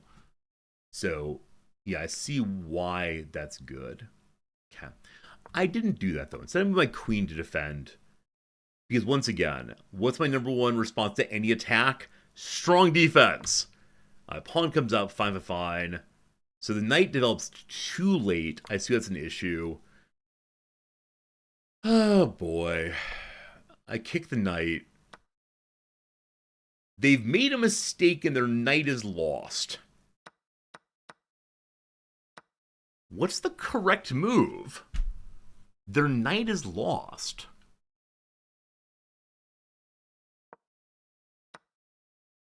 Wait, why? Okay, yeah, move the rook. Right, move the rook. I said we're going to move the rook. I said that, so after I took it, and like, oh gosh, the bishop, I did say immediately, why didn't I just move the rook? Right, that was the moment. I just missed. I saw it as a let's diffuse by fighting, and I forgot. Yeah, I mean, both of my blunders, I forgot how the board was laid out. So, whoops, how exciting.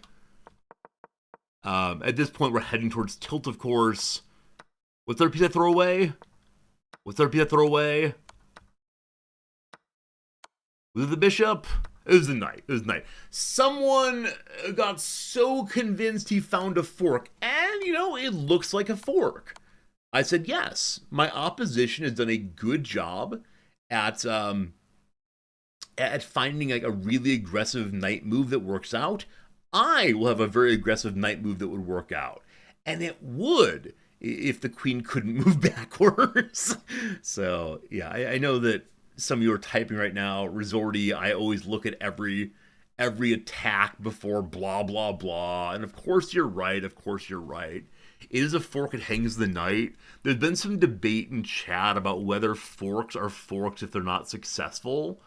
And so I shouldn't use the word fork because it upsets a portion of you. Regardless, not so good.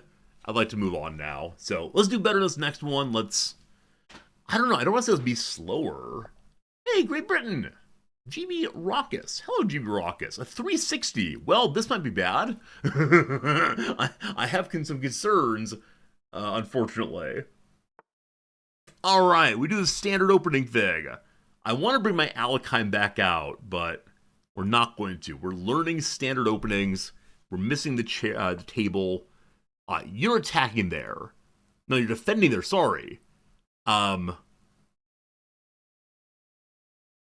will move my knight to defend also. Vienna game max knowledge defense. I haven't seen that before. Vienna game. What makes it a Vienna game? Huh. Has so many modifications on what feels like the exact same move to me every time. I guess we're both being hyper defensive right now. How many jumps would it take me to get a king rook fork thing? Where's that position to get both of you? Other side, okay. So, to get to that place, how long would it take me? So jump there, and then jump there, but the queen just takes it. So I guess this kind of move only works if I get the queen to move. And so I guess I want the queen to move out. Maybe using my white bishop as bait is the way to do that. Huh. Maybe we should try for this kind of cheesy nonsense. I'm unsure. Perhaps GB Raucus has mouse has run out of batteries.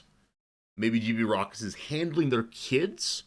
Put the kids to bed. It's over in Great Britain. The kid maybe woke up and had a bad dream. That's a possibility also. Perhaps they're inputting what's happened so far into a chess engine.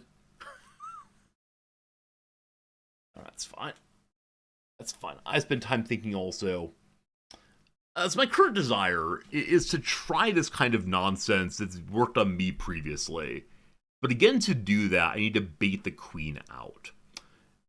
And so I wonder, should I pretend like I'm going to throw away my bishop? Oh no, I don't have a knight in place yet to protect against it. Oh no. So maybe it's jump here. I need to move the pawn out also. If pawn moves to here, they take. I want to take, but the knight's attacking there.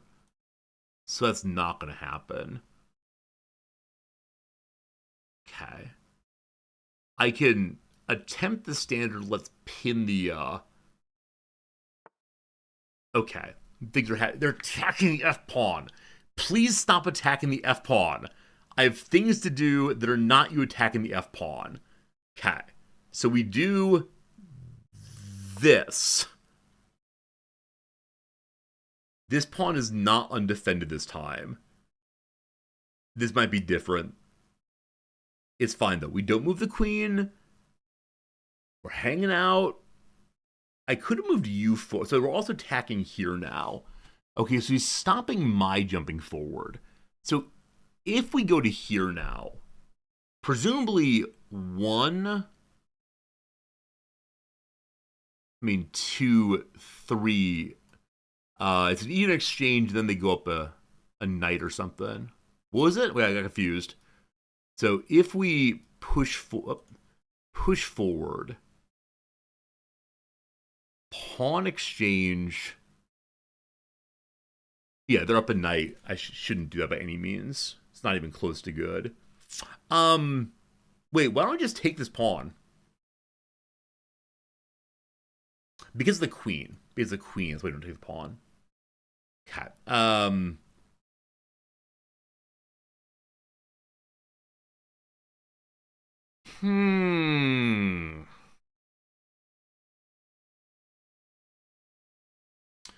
Okay. I'm going to move on this side, I guess. Until the queen's out of there, I'm not sure I should. We could attack the bishop, I guess. If we attack the bishop, then no one's protecting this, but also no one's attacking that. I'm going to attack the bishop. I've not done that before. Now, I know I'm supposed to develop more pieces. I apologize. This is me moving the same piece twice. But I think something to relieve pressure from here would be good. Because as of right now, the bishop is undefended. Now, I'm guessing they're going to kick the knight. That seems very, very likely. And then we'll have kind of just wasted a turn moving forward. So, oh, interesting. Okay, that was cool. I think it was a good move through and through. I like what I did there. So, with that movement, if I push forward here, that changes the calculus, I believe. So, one, two, three. Wait, what is it? One exchange. Okay, I can have an even exchange here now. And then the queen's attacking this rook, who can't get out. I think this will work. I think this will work. Let's see if it'll work. It could be cool. If I can get a rook out of this, I'll be very, very happy. Chess math. Let's see. And if they don't do this, we will try to develop a bishop. To where I don't know. They took it. Okay. Look at me. I'm just trading down. Isn't trading down fun? Everyone loves trading down. Makes the game less complex. Doesn't it? Isn't trading down a good time? You'd love to trade down, wouldn't you? I would also love you to trade down. Okay, they didn't do so. They moved that instead. Wait. No. Okay, by moving him out here, I undermine what I wanted to do. So, if I trade here, he'll want to take that. The queen can go forward. I guess they can stop it by moving here. And so, then it's a bishop for a queen with no follow-up. If we go here instead, nothing changes. Okay. So, what do? I develop a piece. I could move this bishop to here. It's controlling stuff. It's not doing too much. I could move to here and get kicked. Nobody likes that. And so, yeah, this seems nice. A lovely holiday location this time of year that allows the castle to set up now. Oh, you know what? Son of a gun. He's gonna take this pawn, isn't he? We should have gone to there instead. I'm so bad at this game. I'm so bad at this game, team. I apologize. I really apologize. So knight can go back. Why am I so bad? Okay. Is there anything we can do productively at this moment? So knight can go back or bishop can go back. I'm better with knights, so I'm going to sacrifice the bishop if they want this. Okay. If I take this to protect the king, then they can take the pawn, that's fine. They take the pawn here, that's bad. All right, they're getting pawns regardless, unfortunately. But the knight there, they take that still. We can invite the queen. No, we can't invite the queen. We can invite the queen trade, I guess. In this town, we believe in exchanging queens. We believe in exchanging queens, absolutely. Now, if they go this way, you know. This makes it we can't check, unfortunately, but man. Okay. I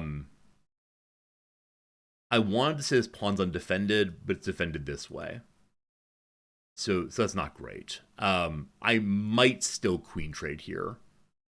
I believe I'm going to queen trade here anyway. Let me think about knights real quick.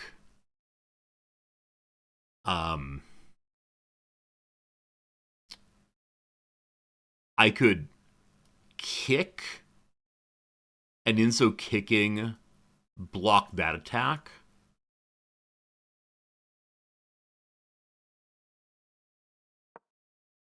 We'll see how it goes. As much as I want the queen trade here, Oh, you know what? I don't have to move the king. A castling! A castling is possible now. Um. Okay, how do I think about this? This doubles pawns, but then I have to open up in the spot where the king lives. Okay, what can I do aggressively instead?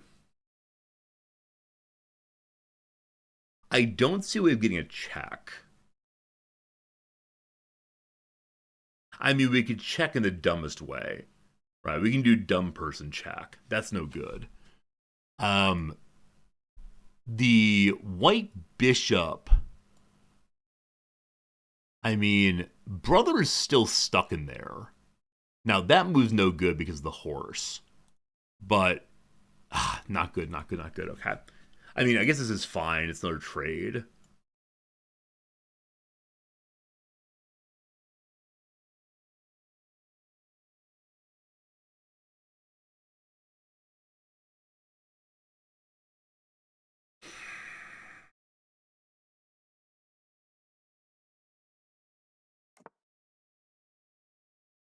Oh, you know what?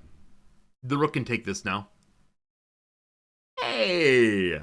Hey, I didn't even see that nice benefit there. What a nice benefit we got going. Hey! Okay, we gotta do something with the bishop here straight away. And then pawn for... Actually, a pawn for should go forward here, shouldn't it? A pawn for moving here would be very, very strong in protecting both of these. Hey, unintentional benefits. Fantastic.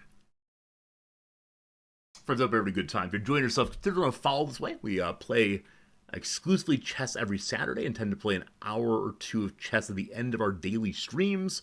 I stream 6 days a week, mostly strategy games, but a fair bit of chess also.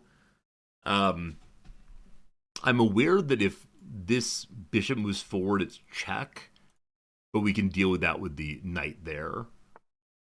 Okay. So they're setting up, if I take that, then the knight takes. I really want to do just this, but we can move you forward instead. If we do that, we're just attacking the knight, unfortunately.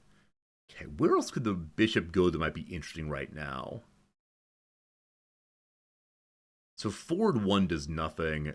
2 does nothing. 3 does nothing.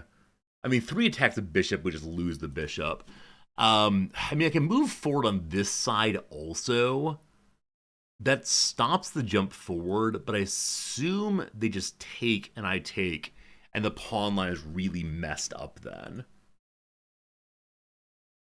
Yeah, there's no way for me to get in a position that attacks this place with the bishop, unfortunately. And we could go to here, we lose then, unfortunately. There must be some movement I'm not seeing. I have half a mind to just do that.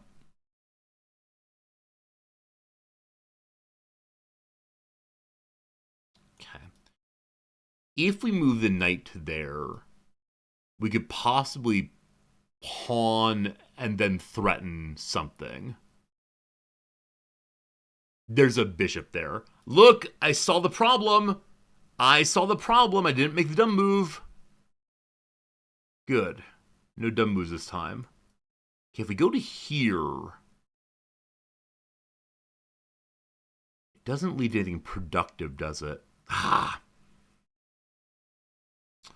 Yeah. I take a very long time on this move. I apologize. Like, this defensive move feels good, but also feels bad. I need to move you somewhere. I think, like, genuinely anywhere is better than where you are right now. So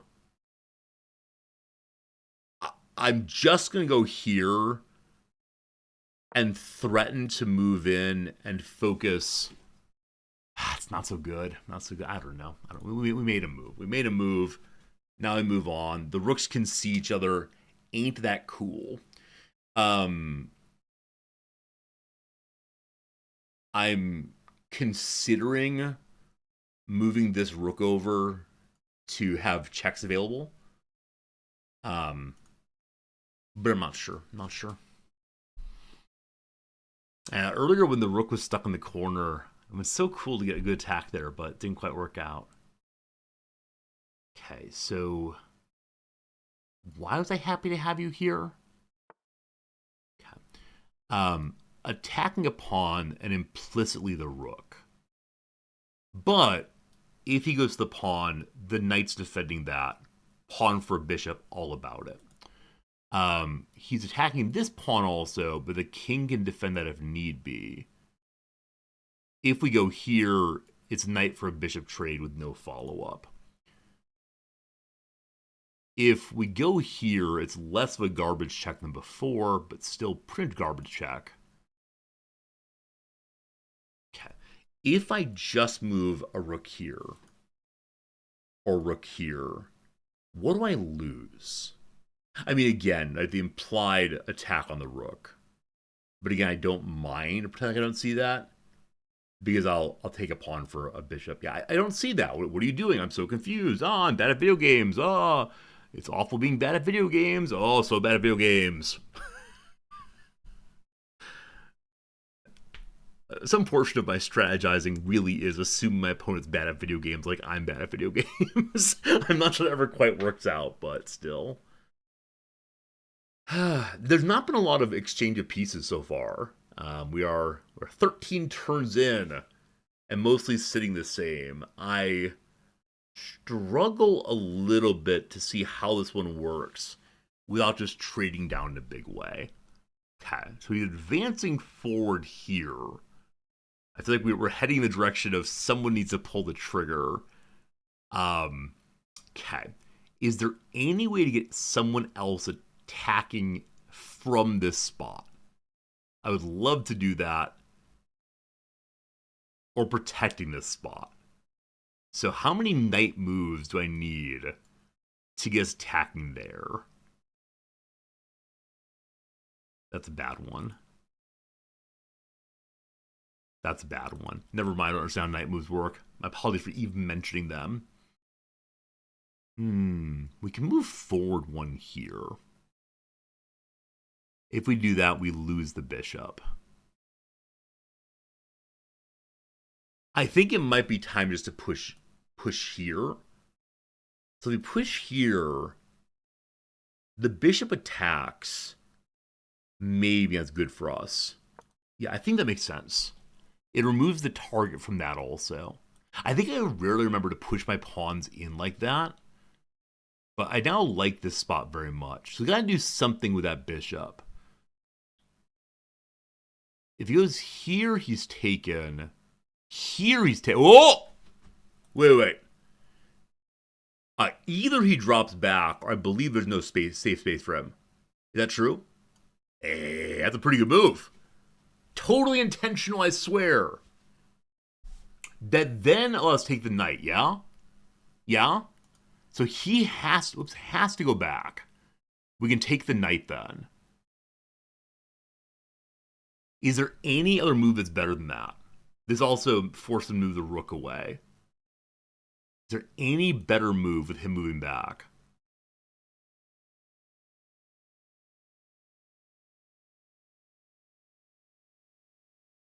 I don't see one. That doesn't mean there isn't one. I could actually imagine him leaving this here as a way of piling more pieces in defense of the king. So the rook doesn't have an easier target through. Hey, I know there's like discovered checks. This is discovered I might get a piece here. Seeing the degree to which we're covering or not covering diagonals, definitely a skill that is not mine currently. Oh, you know what's interesting? Wait, is it interesting? So if we take this, he has to move his rook. If he goes here, we actually can take. If he goes here, nothing much happens. Unfortunately. We're getting closer to our two bishops working in circuits, or in working in tandem. That's what I want. Circus, tandem, not too. So he moves away one. That's a check. But it's not as good as I thought it was going to be. It's not as good as I thought it was going to be.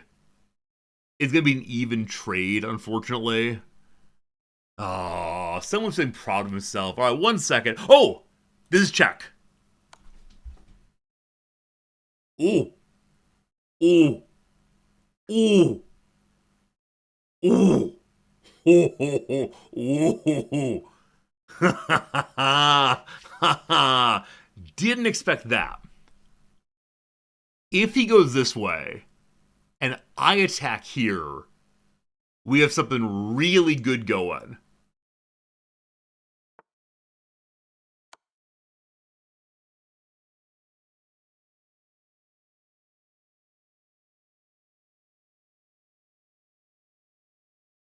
No, wait, why is this not checkmate? Okay, a block. He can't stop us from taking this because the rook's behind, so he can't attack out. Cool. Cool. That ended up working very, very well, didn't it? If we step back one now and fly on in, the rook takes... No.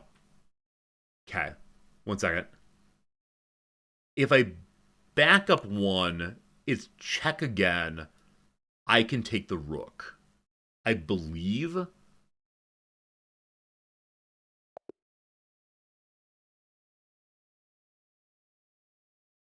Hey. Okay.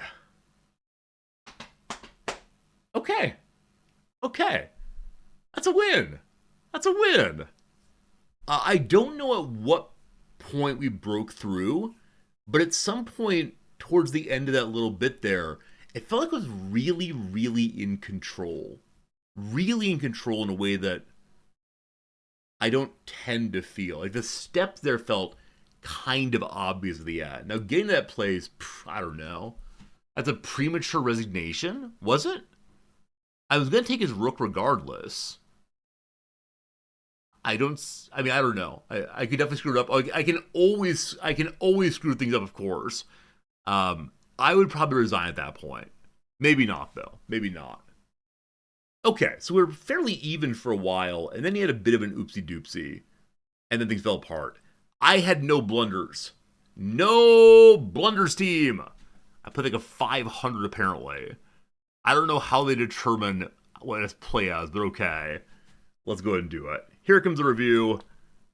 Sponsored by, I don't know, Next Tip gets to sponsor this thing. If you give a gift sub, you're to sponsor this segment. I'll put your name on the screen as our sponsor. The Vienna opening starts with NC3, which defends the E4 pawn and controls the D5 square. Interesting. I don't think I've seen this opening before in any way, but... Okay. Nonsense bishop. I played the book move response. Now, this book move response feels different than last time because this is not undefended. Last time this is an undefended pawn. So, Vienna game involves this being defended and attacked, I think. Okay. They missed a chance to prepare a bishop for development. So simply moving this pawn forward would give the bishop space to go. So the standard rule of let's develop in the middle, all good. Darby Cat, thank you for the gift sub. I appreciate it. Oh, I was thinking F11. I apologize. So make so you all don't have to see the terribleness around me. My bad. Darby Cat, thank you for your kindness and that generous gift sub. I think I will be sponsoring these opening sections. These feel funny to me at least. So 1 moment. This review sponsored by Darby Cat. Surely the best and most sellout thing I've ever done on stream. Where can this thing live? Where can this thing live in a way that's not too upsetting? Alright, we'll go ahead and give it a little orange color instead. We've found ways to monetize the stream even better than before. Is that good? I think that's good. Alright, thank you Darby Cat for your sponsorship. All right. They missed a chance. They missed a chance to open up for the bishop. That's fine. We go outside. All right. So they don't like this move. I saw it as an attempt to get rid of who's attacking the F pawn. Should I enable paid promotion? No, this is not paid promotion by any means. But thank you for the joke. So they don't like this move at all. I lost my advantage. They wanted me to go here instead. Why do you want that? Okay, if I go back here, they want me to take this. Capturing while sacrificing knight's the right move.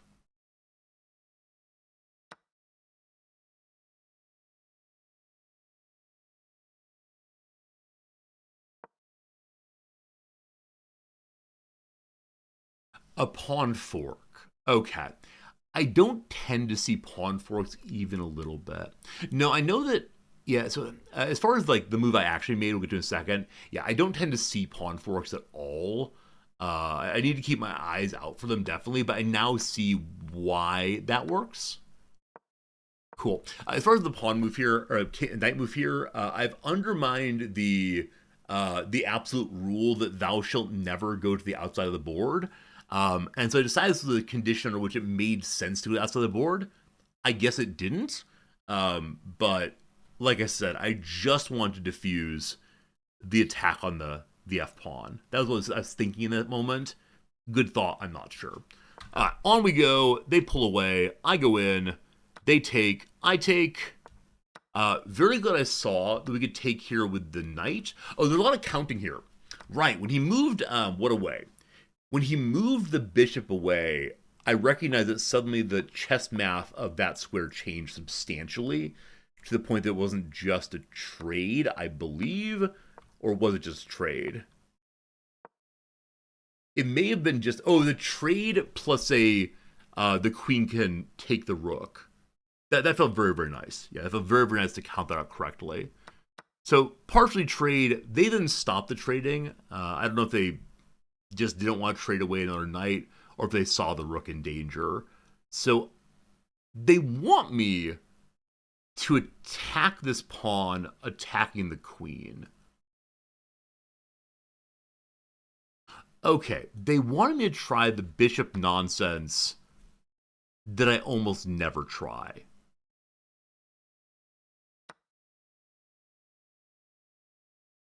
So what's the follow-up?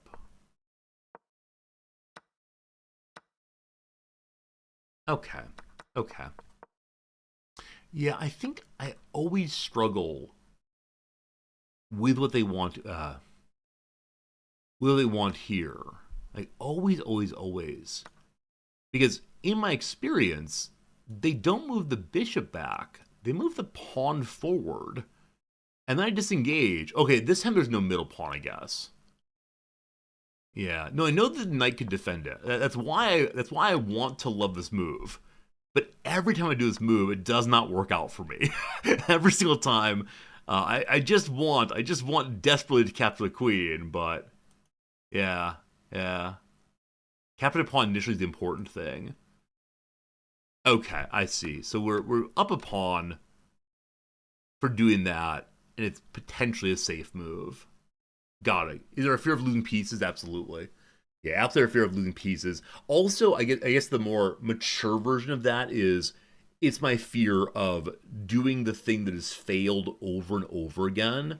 I'm just so nervous to move my bishops, I guess, beyond my half in the opening, because I always look foolish afterwards. Something goes wrong every time. But okay, I see it's supposed to go. Very cool.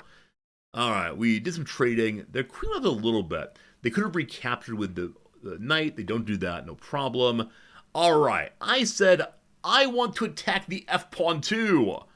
That was the wrong decision to make. They're preferred instead that I defend this pawn. I agree. I think I said that as it happened. Oh no, the pawn is now undefended. Should have noticed it beforehand, but lost that. The queen moves forward to protect the king. Also protecting, I don't remember what. So the queen trade was the move they should have made. They decided instead to move a pawn forward. Um, okay. I missed opportunity to defend a knight. Okay, I thought that the queen trade was so seductive that they would definitely go for it. I see what they want here, making it so that making it so the choice then is between a knight and a bishop, and if you take the knight, you're gonna lose to a bishop. If you take the bishop, you're gonna lose your queen either way. Cool. I got very lucky here that they did not see that move. Um, Instead went for the queen trade. Yeah, I think that the king or the knight would have been free. Right, that would have been a free move, I believe, but instead they went for the queen. We queen traded. I'm really happy with myself that I noticed that. I was really, really happy with that because an earlier version of me would have moved my king right away and made castling not possible. So yeah, I tend not to notice backward knight jump. That's cool. They couldn't use the queen take knight because it would put king in check. Oh, yeah. Right, if the queen moved away, it checked there. Yeah, I mean, good eye, and thank you. Okay, that all worked out. Again, very happy with the knight move. Even though it's a bad move, apparently, very happy with the knight move. They pushed on forward. I castle. It's a mistake to castle, you fool!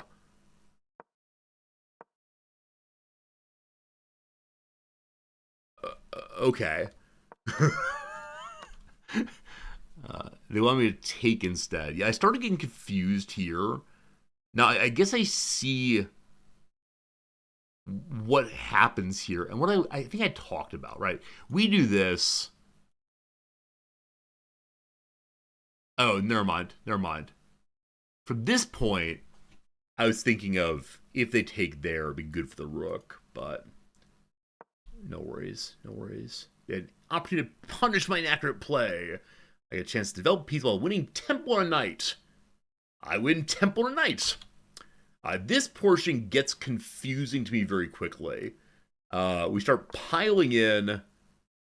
Okay. I overlooked a better way to take an open file with a rook. So I went back and forth on what rook to move. They wanted me to move this rook in. Okay.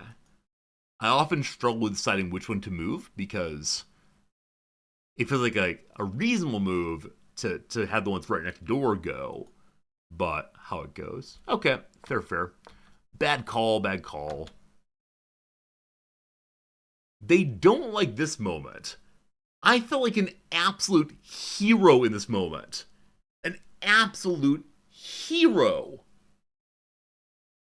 And yet, it was the wrong move, unfortunately. Oh, it could have been great. I could have been a contender. I see they missed a pawn fork. Yeah, good eye on that one. Oh, that was so good. I don't believe you, computer. That move made me happy because it set up the possibility of a check here. I like that. I take a bishop. Awesome. Realize that this will lead to a check.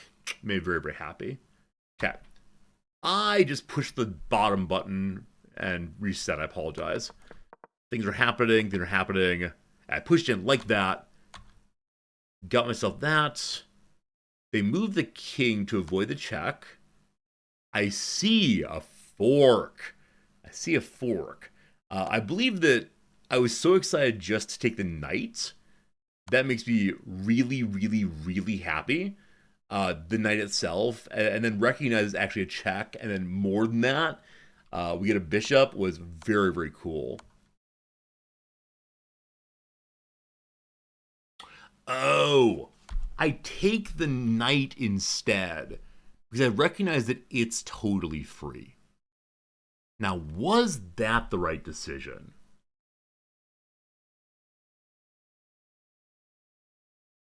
via chess math, a rook is better. Because totally, well, I take this. White then escapes a checkmate. Okay. Okay. So the checkmate here, I guess I don't get then. Instead, I take this. There's now mate in 2. I think I have a vague sense of there being a checkmate in this area. I believe I said, like, something, something, attacking here, rook, something, something, something, something, something. I can't quite find it, so I'm going to have to figure out myself, go through the review. If we had a queen here, that'd be huge. But we don't. So what's the checkmate?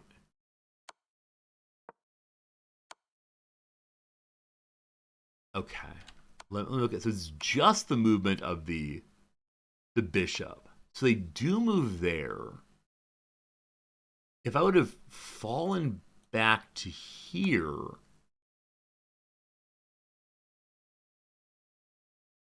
wait, my position's still winning, but I missed a fast checkmate. Wait, where am I supposed to go? Back all the way. All right, why is back all the way better? Squidward, I appreciate the thought. I'm just still on reading, unfortunately. Why is this bad? It gets me the rook. we like getting the rook, but no. Here instead. I mean, right, so it lets the rook attack here.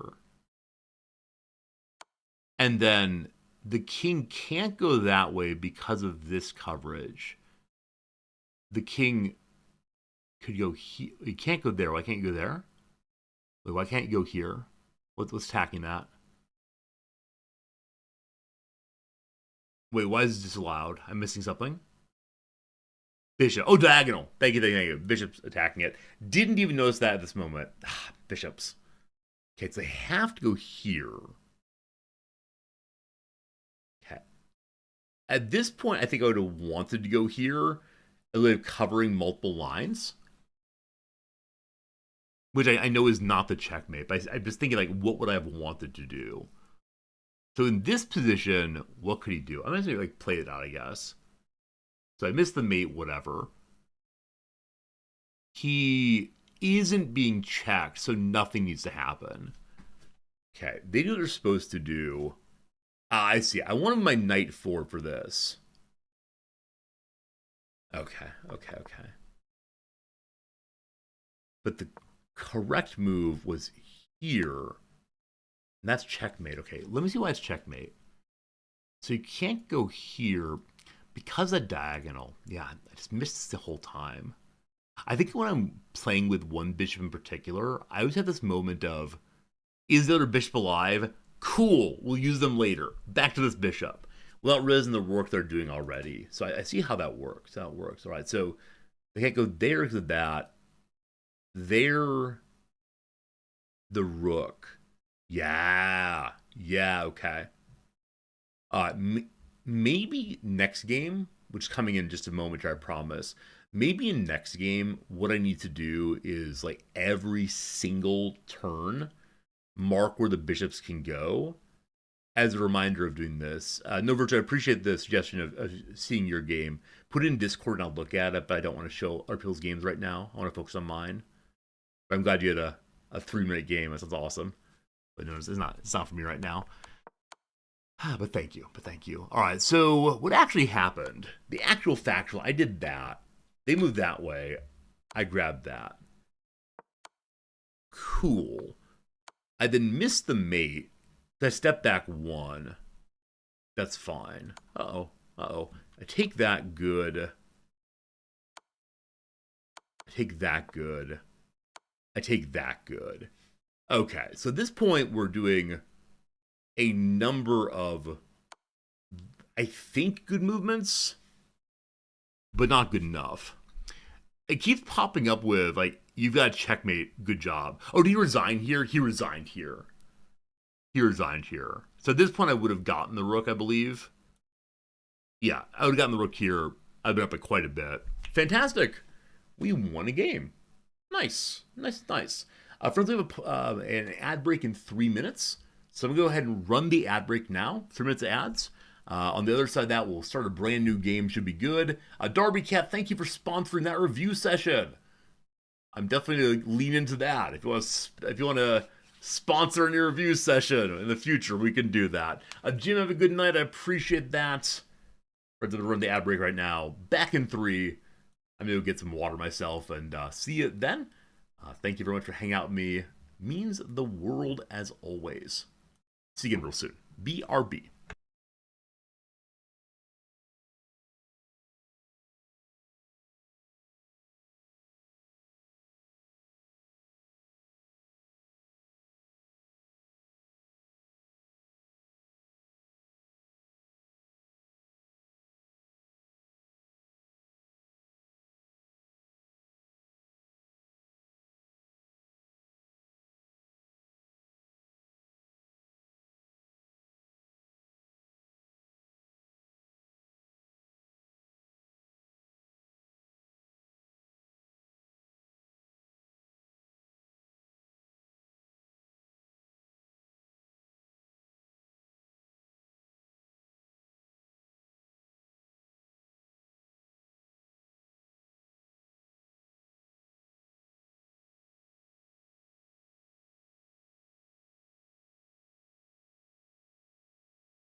Hello again, sports fans. Thanks for hanging out. I appreciate it.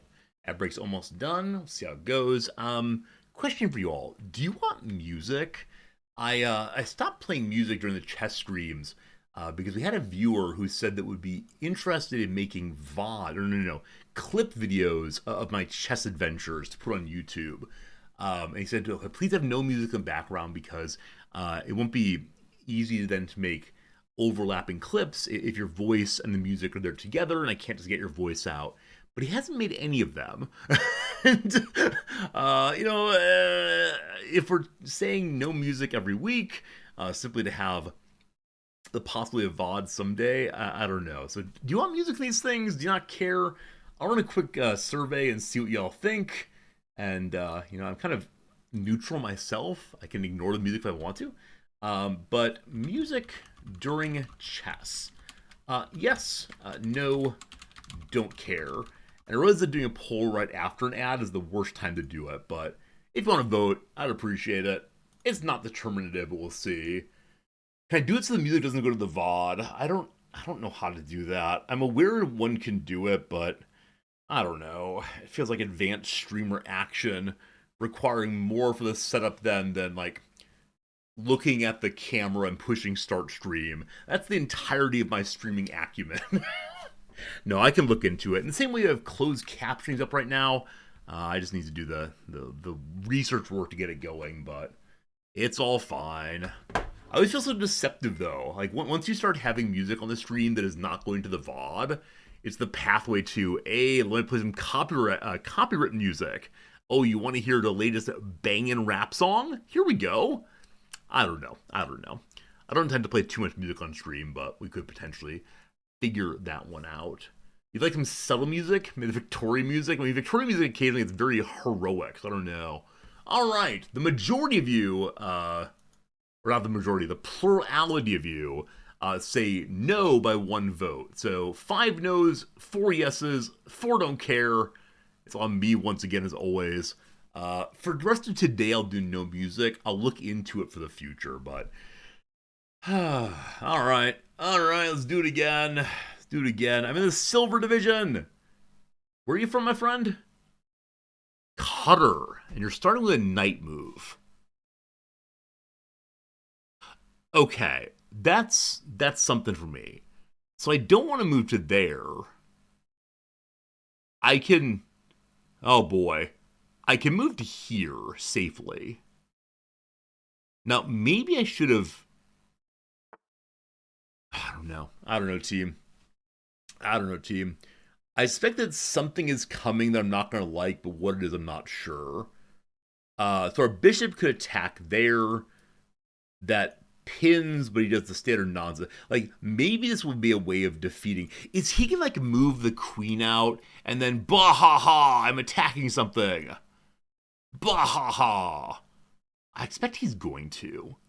So I'm going to move my knight here for defensive purposes. If the queen goes here, there's going to be some fury in the near future. The queen's not going to move out, is she? They wouldn't dare. They wouldn't dare. Or is it going to be one of these, we attack the f-pawn? Wait, f-pawn's white. Alright, we're fine. Everything's fine. No worries. So, currently they're threatening this. That's fine. We have multiple ways of defending it. No problem. We're also attacking here. This is a free pawn, I believe. This is a free pawn all the way. I take free pawns in this family. This is the Reti opening quiet system. Can't talk anymore. No chatting. The person's a 305. If I win, I get 8. If I lose, I get 8 or lose 8. If we win here, we go back over 300. That'd be pretty cool. Okay. He is currently threatening a rookie forky.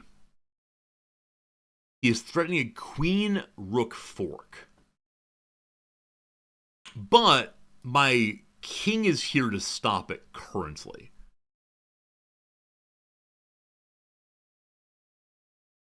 I believe I kick. If he goes here, he's threatening bishop, but the queen can stop that. If he goes here, we can stop that. I guarantee I'm doing this wrong.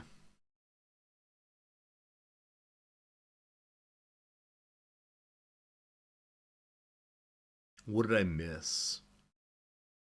I think we're good. If he goes here, we kick that way. Oh, come on, don't do this. Don't do this to me. Okay, if the pawn goes forward, the knight can take the pawn.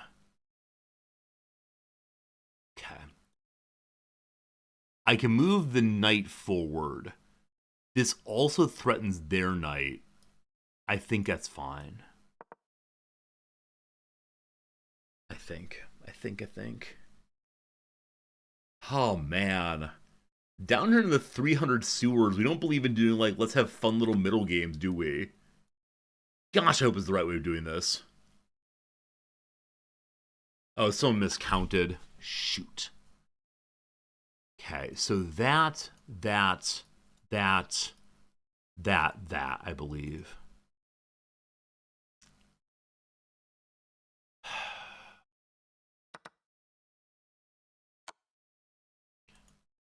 Um,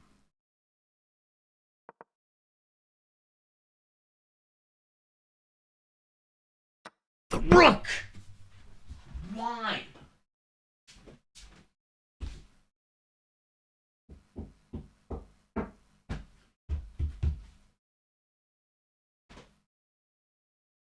Okay. At least I moved the bishop out of the way so that we can take this with the queen. So he's +2 after all of that. I really struggle with that kind of opening. Really, really, really struggle with that. We're fine. Everything's fine. Everything's fine. Don't you worry. Okay. Oh, man. I need to learn how that opening works, how to stop it. It just feels like once that opening's coming, I don't know what to do. Like, I need to have preemptively dealt with it, or it's just bad. Okay. The center of the board is mine. I think that's an important thing. I moved the F pawn. That's not the issue here. I moved the F pawn. Why did I move the F pawn to kick a knight? Probably a mistake. That's fine. Okay. So the queen is protecting this. We can go attack a rook, I guess. If we attack the rook, this pawn probably moves forward, or this pawn moves forward even more so. If this pawn moves forward, we can take that. If this pawn moves forward, I don't know what happens. So that's one possibility. Another possibility is getting the queen out of her hole there, maybe. Possibly. We could move forward for an outpost.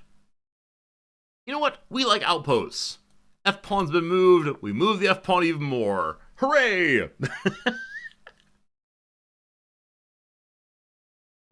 Man, that was one bishop destroying everything. Last game was a queen destroying everything. This game it was a bishop destroying everything. Isn't that crazy?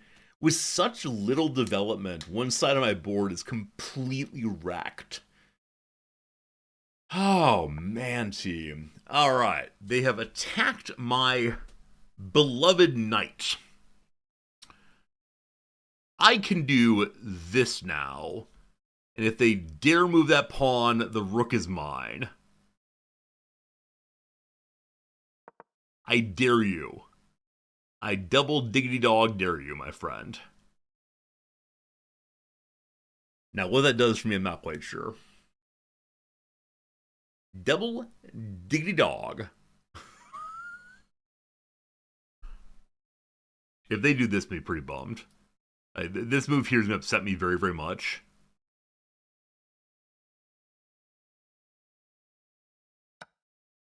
Okay, that's fine. That's fine.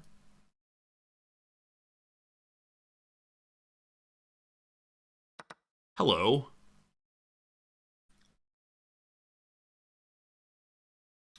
So, with a +3 now, they're plus what, 4 before? Maybe not good trade, not sure. Cat. I do not want to move this pawn. My pawns are undefended. Part of me thinks I should put. Wait. This is protected. Yeah. These are protected. Awesome. The center of the board is mine. I know I double whatever it is there. I just didn't want to have. I don't know. I did focus. Okay. If he attacks here, he wants me to have my queen come out. I need to move someone forward. No. Yes. I made it possible for the bishop to develop. So if he attacks here, we attack here, we queen trade, and that's a-okay.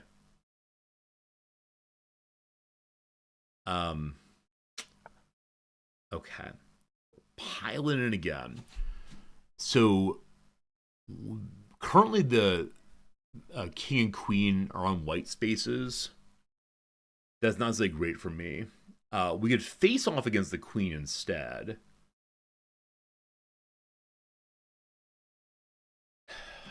Okay.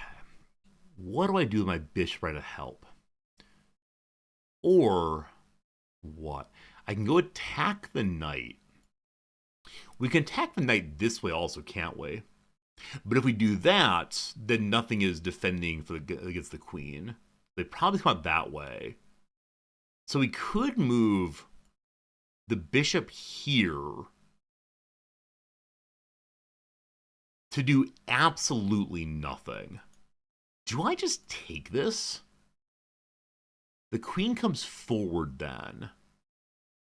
They'll want me to move this forward. Huh. Is it best? I think it's best to let them attack there. Because then that, up a knight. Yeah, we're going to ignore that entirely. 100% ignoring it. Gotta move on. Jack, thank you for the resubscription. You've been subscribed for 96 months at tier 3. It's been a while. Yeah, yes, my friend. Why do you keep subscribing? You're so generous with me always. I really appreciate it a lot. Thank you for your kindness. And I hope you're having a good day, sincerely. And I apologize not being able to read chat right now. But yeah, 96 months of tier 3 subbing is more than I deserve, put frankly. Okay. I am going to go here. The queen and the bishop then both control the corner. Again, Jack, thank you for your kindness, my friend. If you want to talk some mess on Discord, but that tier 3 subscription is crazy cool. And I hope life's been good for you, my friend. Yeah.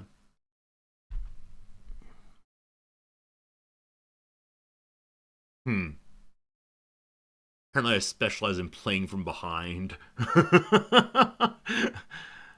Alright. I'm probably... Assuming all else, I'd like to move this pawn forward to get the queen of the game more. Like, she's definitely... What's the word you'll use? Inactive. This rook moving on would be huge also. Wait, why didn't they do that? Oh! I should have moved this rook over to attack the king. That would make this far more interesting. So I think I think often I'm a turn late on what I want to do. So you're attacking pawns. If you go here, you're attacking the king. I want to go here. I believe the queen to here is the correct move. Because this is definitely a big old fork coming. Okay, if I move to here, the knight can get a pawn, but at some level, so what? Yeah, we cannot have that fork happen. Oh, maybe I should go in there instead.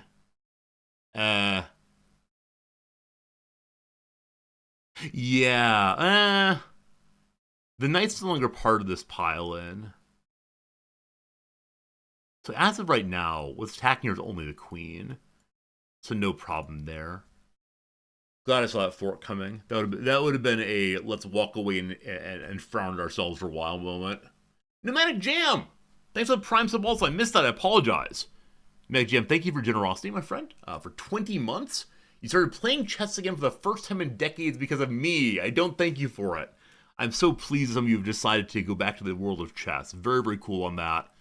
And I thank you for being awesome in that way. This move, it feels really good in my favor because now they no longer have the protection they had before.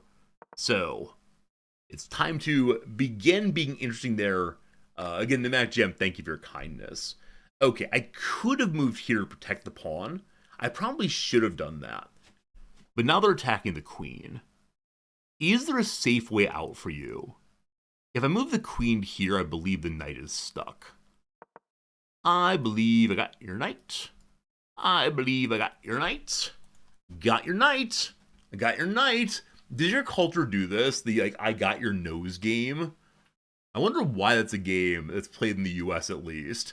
You approach a child's face. As you go in, here's the secret to the trick. you put your thumb between your two first fingers and pretend that this strange looking thing is their nose. Got your nose. Got your knights. Some of you all asked for a fork emoji. Maybe we need a knight sticking between the two. Okay. Well, that was unexpected. I believe we just kicked the queen. If we kick the queen, then if she goes this way, yum yum yum. If she goes here, delicious. If she goes here, less so. If she goes here, just move forward a little bit. This is free now. And it's a check.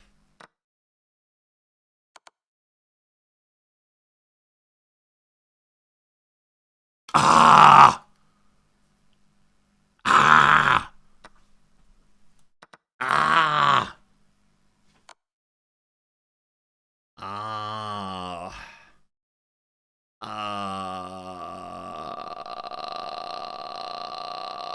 Why do I move into diagonals? I get so excited. I get so really, really, really excited sometimes, friends. That doesn't end up working out terribly well. I guess we move here to protect, or something. I think we're gonna lose this one team. I'm not gonna resign. The queen can move forward and check the king. If he goes this way, we like that. I'm running out of pieces, though. Okay.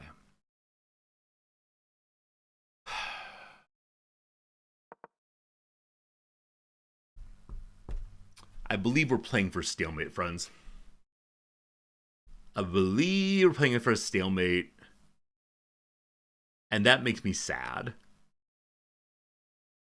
Okay, they want me to go for this. They want me to go for this to get the queen. I believe they forgot that Battle King is possible. Battle King on the field. Battle King activated. Get me my mech. I will ride with my men. Okay, they're threatening there. That's fine.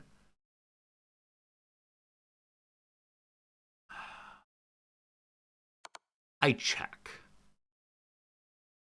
I don't know why, but I check.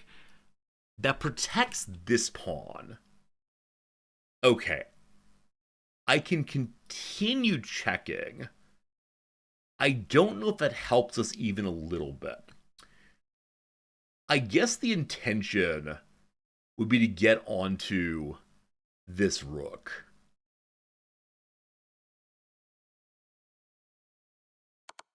You can't go this way. Is there a way I can get my king over to threaten there? Okay. If we move to here, it's not a check. We're not being attacked by a queen. Everybody is safe right now except for this pawn, but he can poke in. Or we step forward and continue the dance.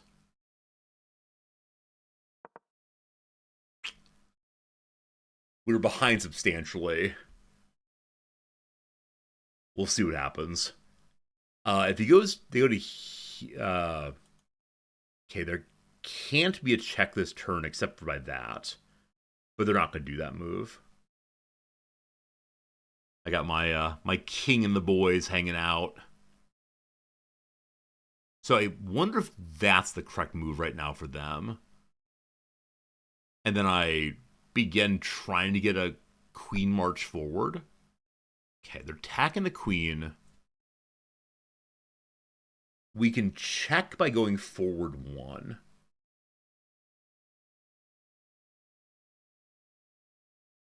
What else can we do? That direction seemed not helpful. We can go here, but that's not helpful either. I think we just go forward one. We're protecting the pawn behind still. And that seems like a good idea. If they advance, that's pretty good also. Okay. Oh, it's a check. Hey, we're checking the king. That's good. Okay, if we push forward here, that advancement was forward to a new queen. However, wait. If we move forward, she wants to attack the queen, but she can't. I get the queen here, don't I? All right, 1 second. If I attack here, he can't go there or there. He has to go there or there. And I get the queen. Hopefully that's right.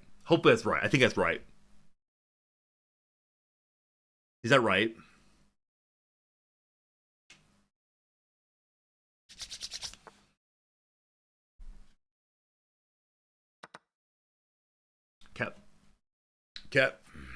Cat. Sounds good. We like it. We love it. We want some more of it. Okay. If we push it again, that happens. So I can go behind and attempt to start cleaning up pawns. If I clean up too many pawns, stalemate comes forward very, very quickly. I can move this pawn forward, the king's protecting it. I can check here. At some point, I don't know when checking is too much. Right, because if I check over and over and over again, I mean, the queen will get into useful positions, I guess. Like, each check buys a little more time. And that's good. That's good. But I need to find a way to move the posse forward. I could jump forward 2 here, I guess. Because the king is protecting. Okay.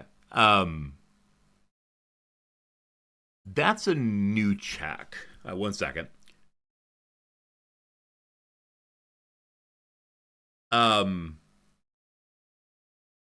I go there, he can't go there because of that, nor there, nor there. He can move to this spot right here. If I step forward to here, he can step back still. Right, there's some checkmate in the neighborhood. I don't know if I can find it, unfortunately. But there's something checkmatey happening. If we go to here, he can't attack the queen. He would have to go to here. If the queen pushes in again, he could attack her because of this. We can then grab a pawn, I guess.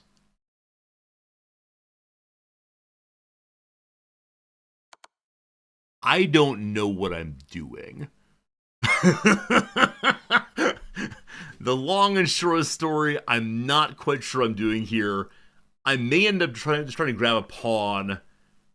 Okay. We can recheck by pushing forward again. Unfortunately, this does not get us access to our buddy the rook over there. So I'm currently split between let's push on forward, let's grab a pawn, let's push in again, and take this pawn instead. I think taking the pawns farthest away might be good.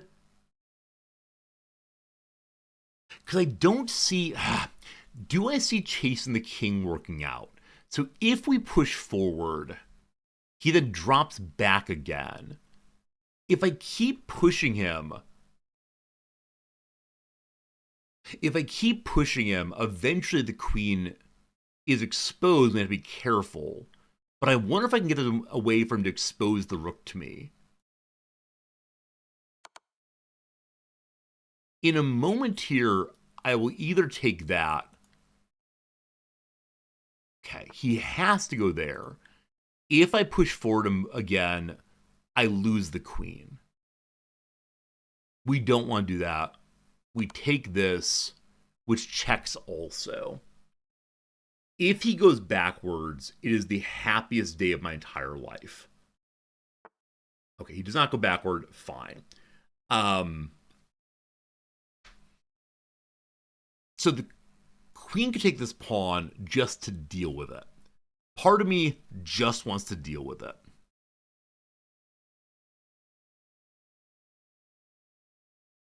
We can also move this forward to get more blah, blah, blah.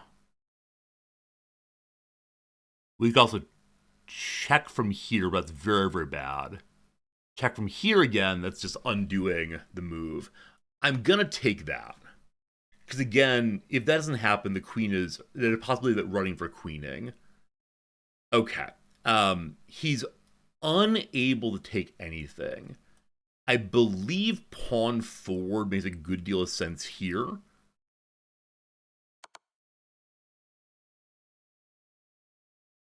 And then maybe we just keep pushing forward everybody. Okay, we could check again here to drive him back more. And then pawn forward. There's probably an easier way of solving this thing. I just don't know what it is. Do I check like that? Yeah, prefer... I can go in one. Sure. Sure. Sure. Okay, so we could push back again and hope beyond hope he exposes the rook. But I think we just push forward slowly. The king is protecting all of those currently. Now, in a moment here, we're going to have the issue of what to do with this pawn. Okay, their pawn starts going. This could be unfortunate for me. Now, I can stop its advance by always, always, always checking. But what it amounts to, I do not know.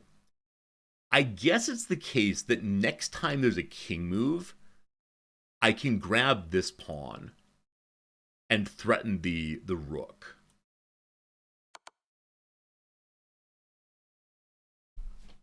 I'm considering moving the king over into Battle King mode. Do I say thank you here?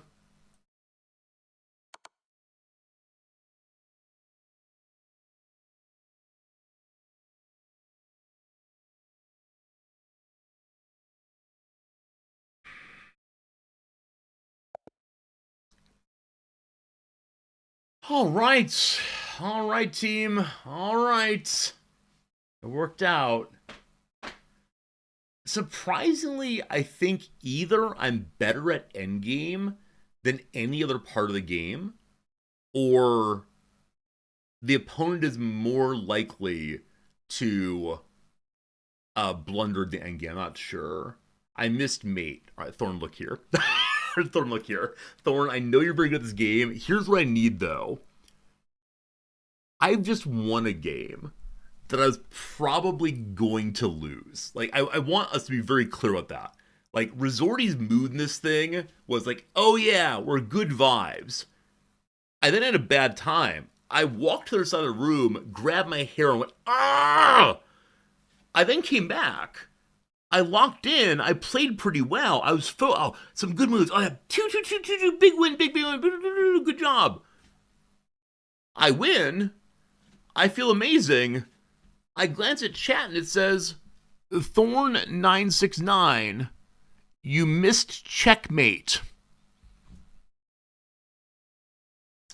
Harshen my mellow.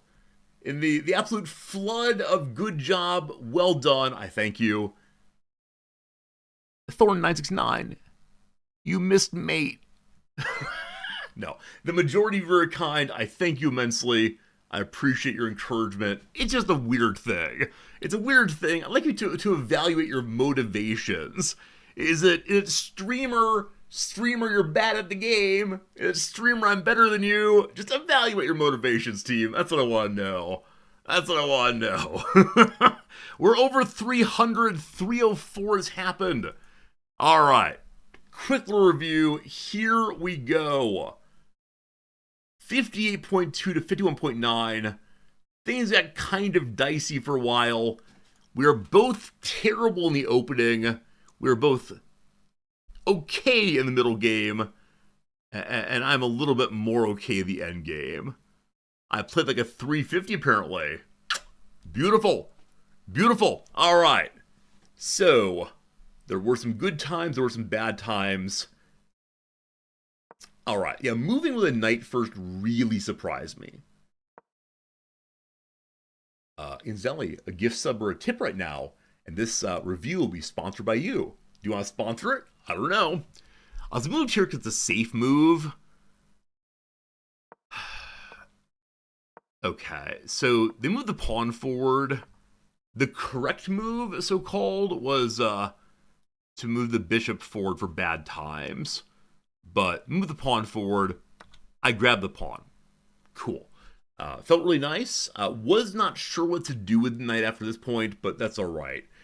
They move forward. It's playable, apparently. I see that they're setting up for some move, right? This, I think, what was I worried? I was worried about this.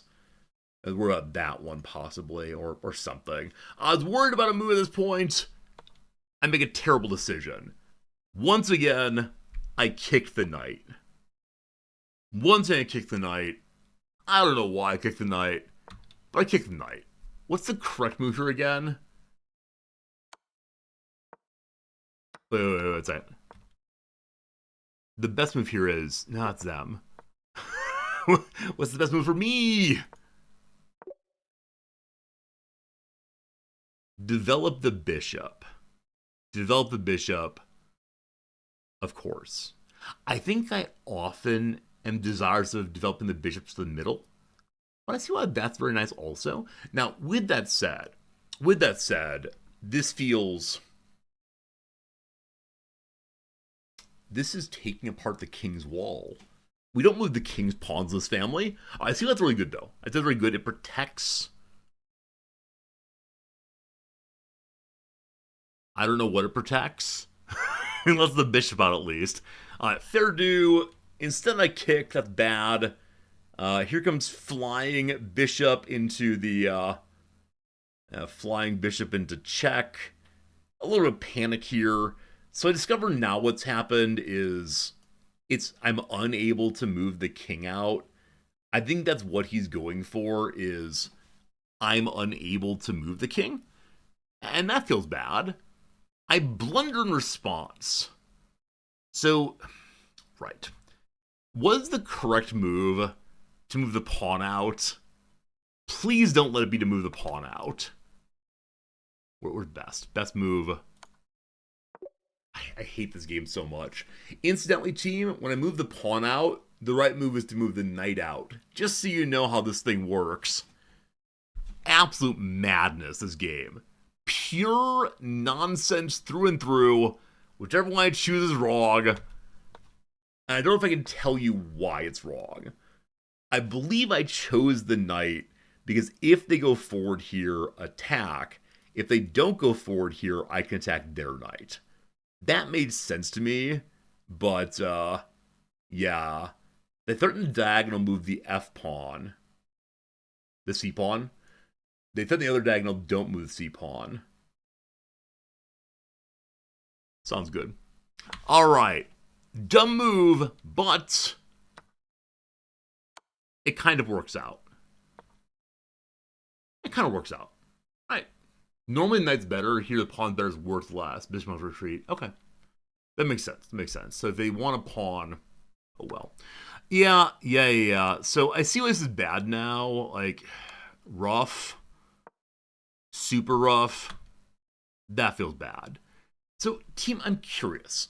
I'm just interested in your votes. Not that it really matters. I'm curious about the world, the vibe of chess.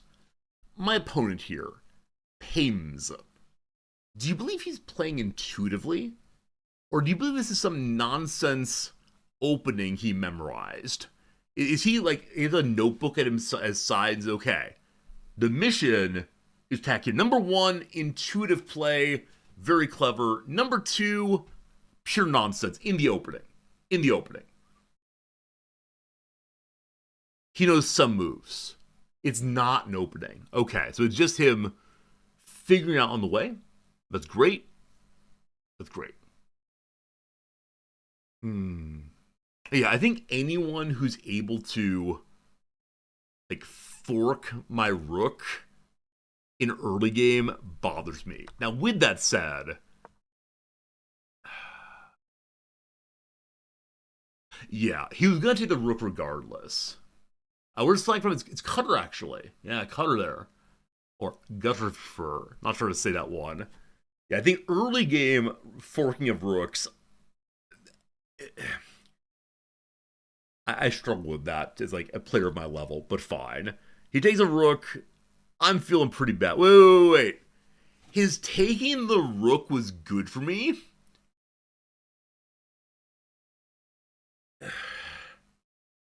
His taking the rook was good for me? What is this? What do you mean? What do you mean it's bad for me?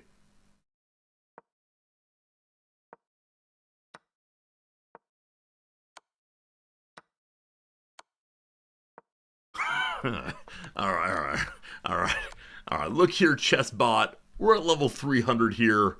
Let's not get too far ahead of ourselves. I block takes the rook fine. I take the bishop. We're behind by 2 now. It's not the end of the world. He dislikes that I set up an outpost here because they have a chance of kicking the knight.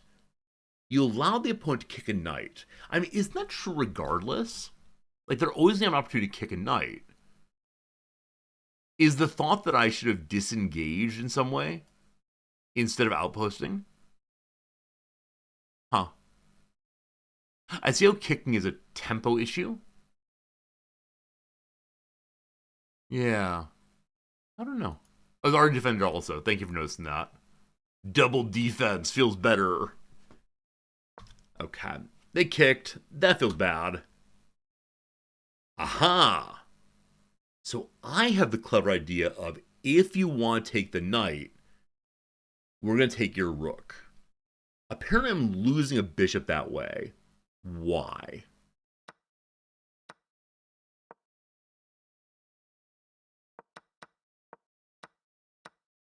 Okay. What do I actually do? So, unfortunately in this case, I didn't see, or maybe I saw, I think I actually said I saw this. But I believe here's where I gave my little monologue on I believe the opposition will make this similar mistake to what I am making here. And so I was pretty sure he would take that, so I take the rook. Trading a bishop and knight for rook is a bad deal. Oh yeah, it's a 6 versus 5 chess math. But let's not be overly quantitative here. Doesn't it feel so good to take a rook? I believe I was in the mode of pure revenge right now. They took my rook, I will take their rook. But I agree. The math here is not exactly right. Thanks for pointing that out, because I wasn't thinking with that part of my brain at all. I was entirely focused on, man alive, I want that rook. All right, very cool. We did that. We took a rook.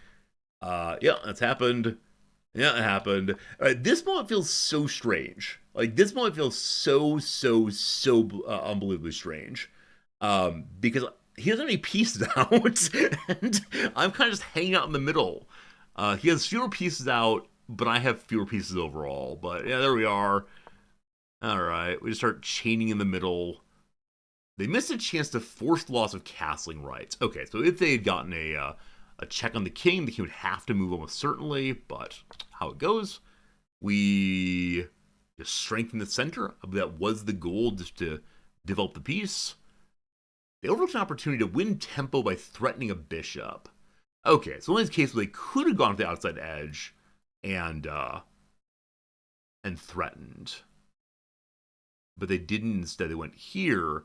Yeah, I believe this is a moment of let's win a pawn. Now, as I said before, that was the correct move there in response, because I could protect both pawns and attack all at once. And if you went here, we'd be fine in stopping that. But this was the correct move. I did not make it. Yep, okay. They actually want more than that. They want this move. But that allows them to take this pawn, right? So why is that the best move? Why do you want... Defends a pawn's under attack and defenders. But then... Oh, the bishop's already defending it. Thank you. Didn't see it at all. Didn't see it at all. Defending this one also. This one also. Alright. We just didn't see the... We didn't see the bishop cover, but... fine. Well, no. If we defend that, then... Well, yeah, it's trading. Fine. How much is... If my review is... That's not how it works. That's ridiculous. Oh, okay, fine. I think a lot of it, possibly. I see how it works. Instead I did this move. That's a bad move. I'm surprised they did not attack anything, but they didn't. They've created a protected passed pawn for me, improving my position. So they let me have this character here that already has defense. This came in very useful later, I believe. My king lost his castling right, you fool. Yeah, I don't know why I didn't castle there. Why didn't I castle there, team? I mean, I got so excited about the check. But we would have the check either way. Huh. Well, that's something. Maybe I just said, like, look, friends, I never use the rooks. Look at me using the rooks. I'm using the rooks. Aren't you proud of me? I think it's exactly what I said. I said, like, I'm going to make you proud by showing you I know how to use the rooks. Got it. Okay. They attack the queen. Fine. That's fine. In so doing, they forget about the bishop being there. I didn't notice the bishop, apparently. Oh, right. The reason I moved here, though, was... It's impossible for him to get out now. That felt pretty darn cool. Now, I wonder if it would have been better for me to just take with the bishop. What does that change? What does that change? I don't know. I mean, I guess you take it more immediately. But yes, this was very nice. I'm very, very happy with that move. Ah, so good. So good. Okay, cool. On we go. Check, no fun. Pawn forward, fun. I remember that the king can move diagonally. I forgot about the way in which the queen can move vertically also. Whoops. Okay. This is an inaccuracy. The rook is undefended, so this move loses material.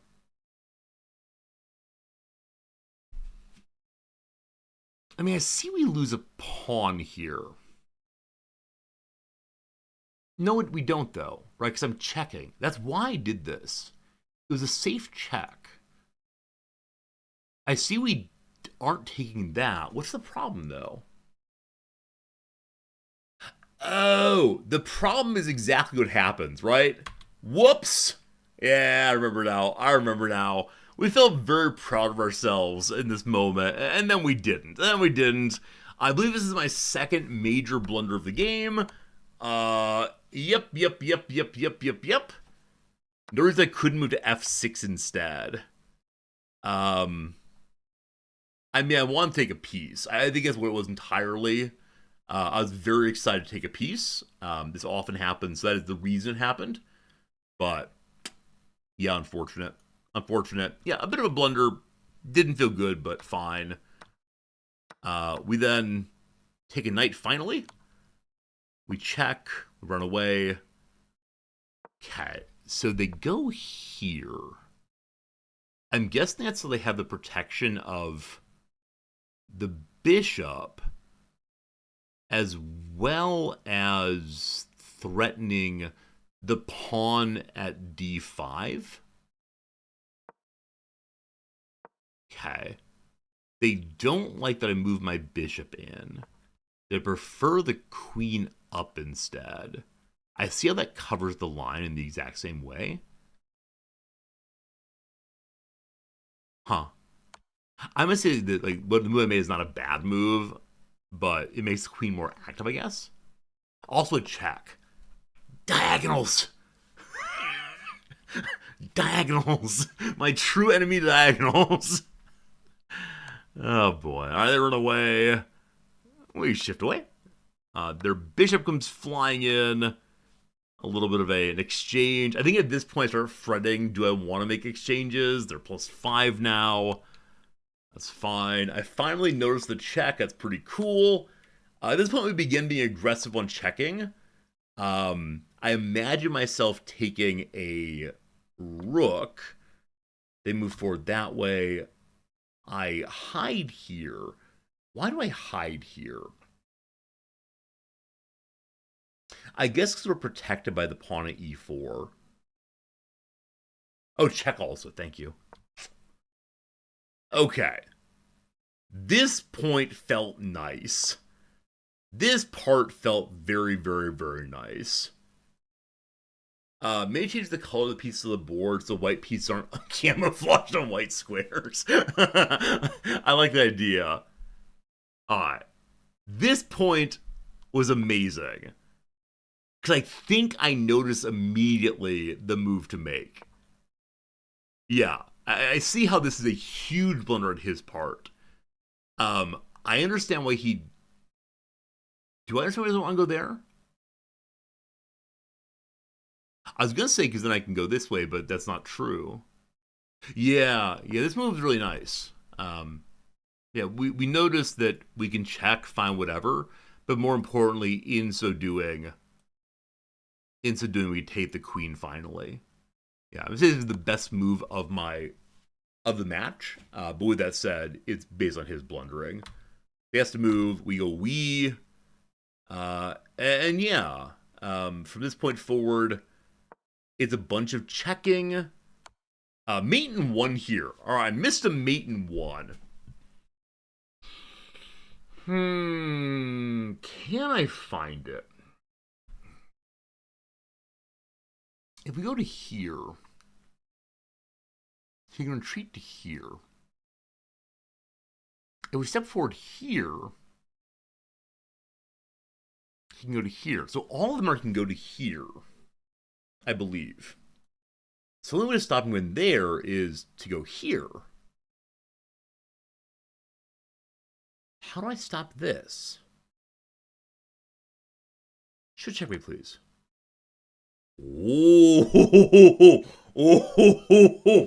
Oh, sugoi. I didn't even think of that. I was so focused on getting... I don't know what I was focused on. Wow. Okay. That's really cool. That's the moment of the world opened up in a new way. Huh, cool. I make a mistake. I missed an opportunity to checkmate. I think we're still fine. We'll just keep chasing in. Very happy I noticed here that very happy I noticed here that if we continue, it would be taken. Fine. Okay, another mate in 1 here. Is it just the same thing of like, yo, go there? It is. Okay. I need to... I don't know what I need to do. I was much better on diagonals with the queen this game, and I'm happy about that. But yeah, it looks so obvious now that I've seen it the first time, but I wonder why I'm so shy back here. I think I'd locked into the queen is doing horizontal moves, like horizontal checks over and over again. But yeah, it's really cool to see. I mean, it looks beautiful in a way, but okay. Yeah, they didn't like that, but whatever, I'm fine. They run away. I go in. He goes back. They don't like that I push that way. So, right. I move here. They don't like that, actually. Wait, I missed an opportunity to tactically take a rook. Here. What did I miss? Yeah, what was that? Okay, I eventually do this. But why does it work that way? So that didn't happen.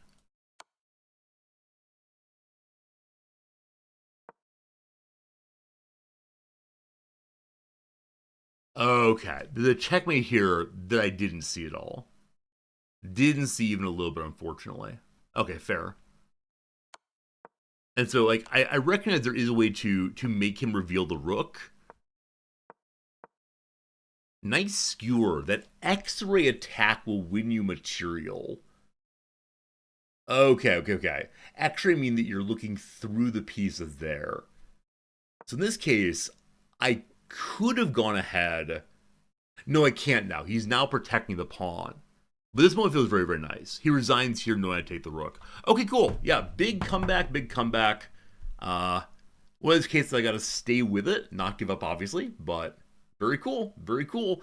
Friends, quick ad break of 3 minutes. During this, can you make a suggestion for me this game? Pawn, you're welcome to make a suggestion for me. Make it no more than 2 sentences, and don't come off snottily. There you go. Move 4. Move 4, move the knight back. To F6. So, go to here.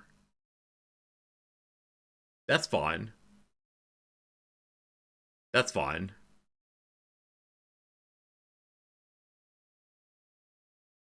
I mean, do you like that because then it becomes 4, we get that? Like, what do we like about this one? Because this is a case where I'm touching the same piece twice. And I've been told we don't touch the same piece twice. I'm comfortable here on a pawn. Okay. What do I do instead? Yeah, I kick the pawn. Huh.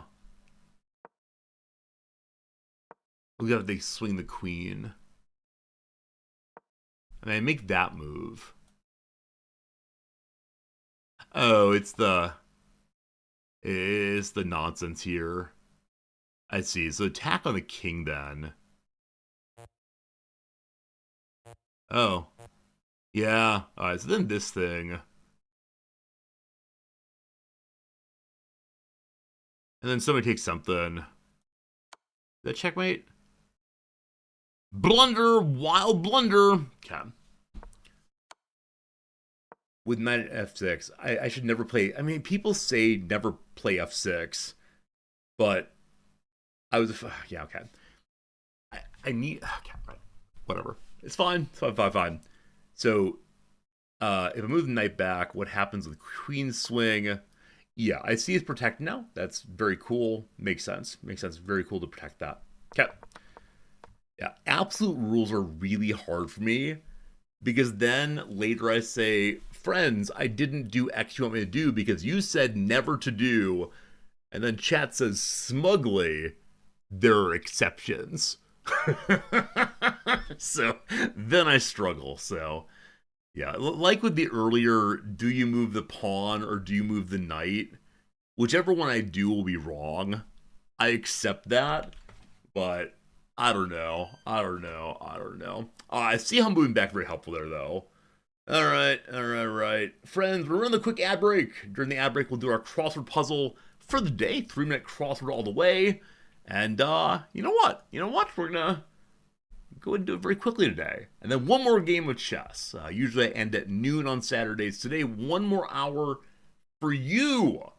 For you, friends. 1 more hour of video gaming. Maybe a staple late, maybe a little comfy cozy. We'll see how it goes. All right, so this is the once a week speed puzzle. I will not be reading to you until I'm done. And there's the one thing in life I'm good at, so we'll see how it goes.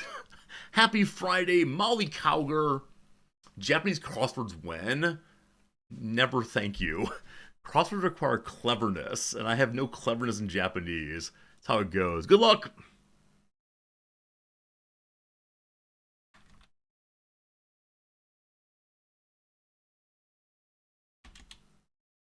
Sorry. Okay.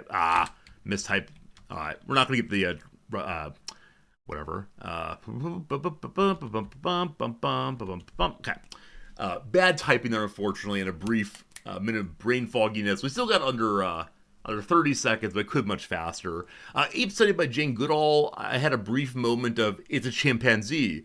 The word is chimpanzee. And then I saw it informally and we were fine. I made the flip to sea protein and sushi rolls, crab no problem, buy the ship hulls no problem. I'm gonna pass on that plan. I had I'm okay come to mind. And definitely okay can be a 2-letter word or a 4-letter word, but not a 3-letter word. So I'm out. This is the part at which we're not going to be winning today with the under 10 seconds. Because I couldn't get it right away. And then also I typoed as OUI. So it was over then. We settled down. Bread and dough can refer to money. And lastly, what is a zebra to a lion? It's prey. It's prey. Always a fun time on the Friday crossword. No problems there. But what a good time as always. Okay, let's go and do one puzzle while we are waiting for the ad break to end. And yeah, it's going pretty well. Even if we ended up with a big loss here, one loss does not spoil the day. Black to move. Checkmate is coming. Do you see it?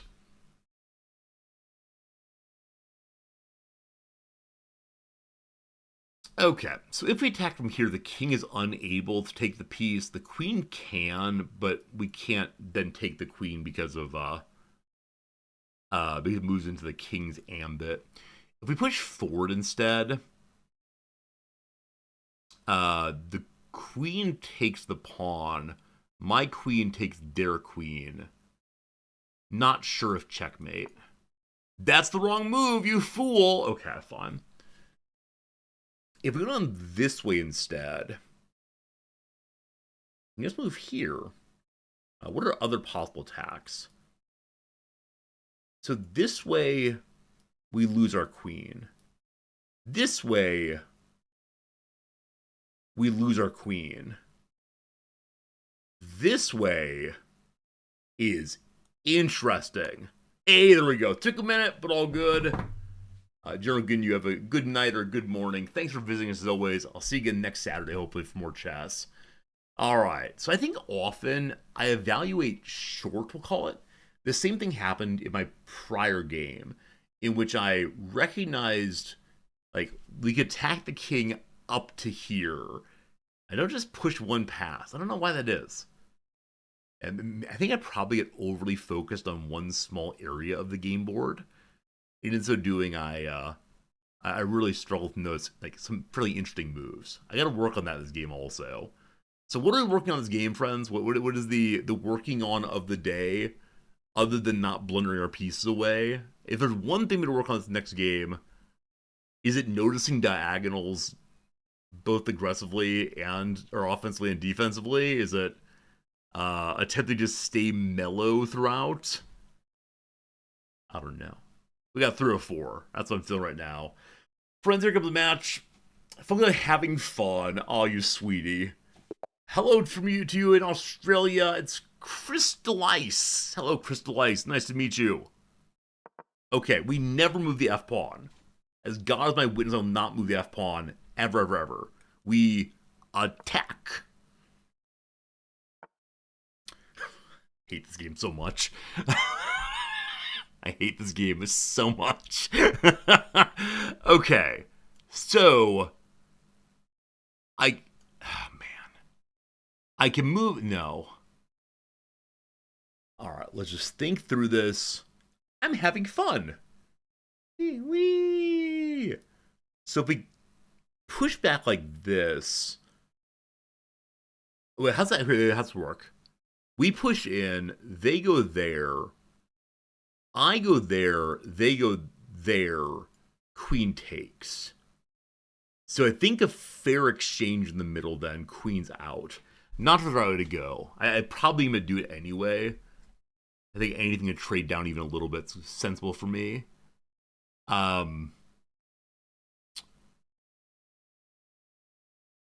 Moving forward like that lets me threaten their queen also. You know what? Let's try it. Maybe let's try it. Not sure if try it. Okay. So,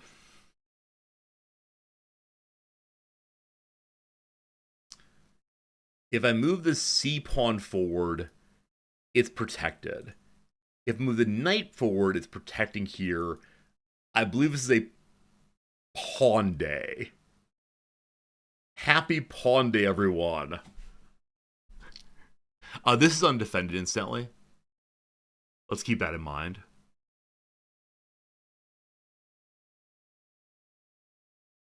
Okay. I think we can chill now. They've moved back. They've lost a tempo, I believe the phrase has it. So I would like to do this move now, sort of. I worry about the standard nonsense with just pawns moving forward. So we'll be careful on this for a moment. I can move a bishop out somewhere. And I guess it's here. My knight is currently not able to develop well. We can push forward again. This piece is not protected, but nothing's attacking it currently. Or we can move you forward. But I should probably be developing pieces. So the reason to move forward is to get the knight there, but it'd be unprotected then. So let's go ahead and move the king's bishop to here. Yeah. Yep. Okay. We have more pieces in the middle than they do right now.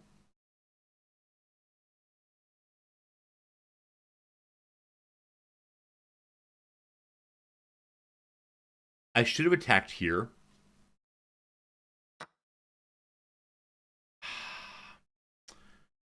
Buddy. Buddy. I should have attacked there. It's fine. This is pawn for pawn. But I think if I attacked here, they would either run away or attack here. I'd be up a bishop. Would have been good. Woulda, coulda, shoulda. Instead, pawn for pawn trade. Fine. That's unfortunate. That's unfortunate. They're threatening either my knight. Okay. Move fast. Or the pawn. If they take the pawn, no problem. We can move to here and threaten the bishop. Move to here and protect the pawn that's already protected. What am I trying to do?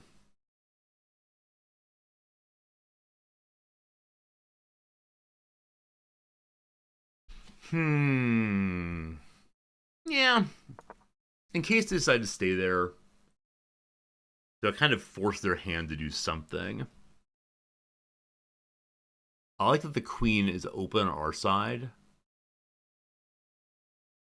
If they go to, go down this way, that's fine. All right, they're now attacking this. I think I take the bishop. Let's see, I take the bishop, they take the pawn. They can go to here, which is not a fork. Yeah.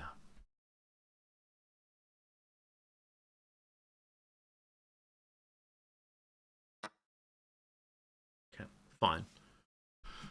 They're threatening this pawn. They're threatening this. I don't know.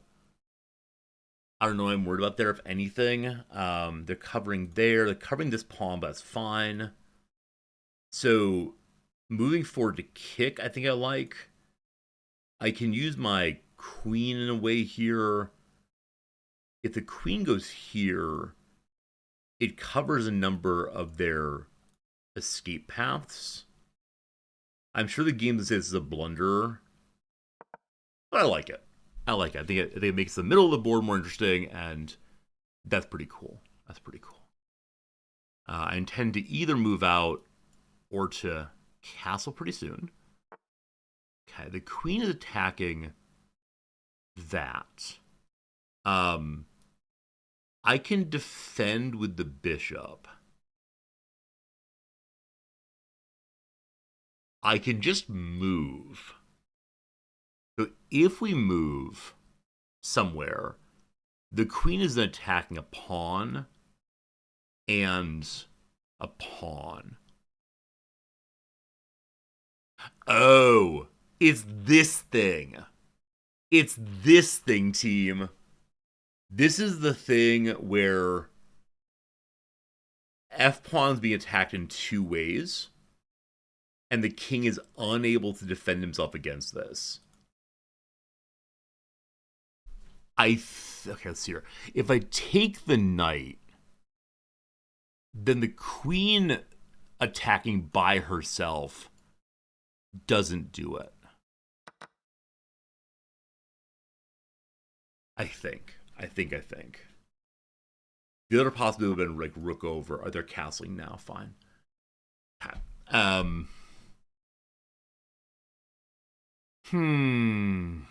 So this seems to be as it is. Interesting that we are on the same diagonal as the king. That's good. So the queen is protecting that knight. The F pawn is still a concern for me. And in fact, at this point, it's only the king defending that. Now, if we castle, the rook is then facing down against her. We could go to here and attack the queen, but currently no one's attacking that spot also. So we'd just be losing a bishop in a hurry. Sure, we'd like to get this knight out still, but I think castling is the call right here. That's my sense currently. Huh. If I put my queen here... No. If I put my queen here and then dive in, the rook takes, and our bishop is unable to... Oh, what's that? One second.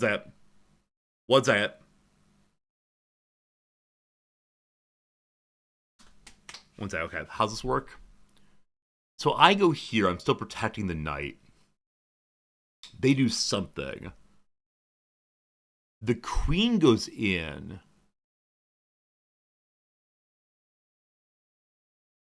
They attack that way.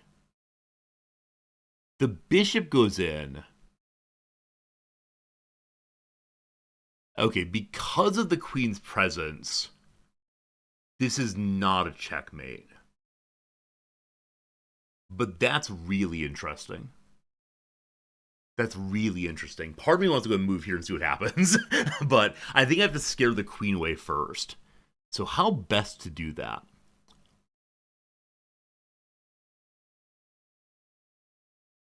We can go here to protect the knight more so. I'm just going to castle.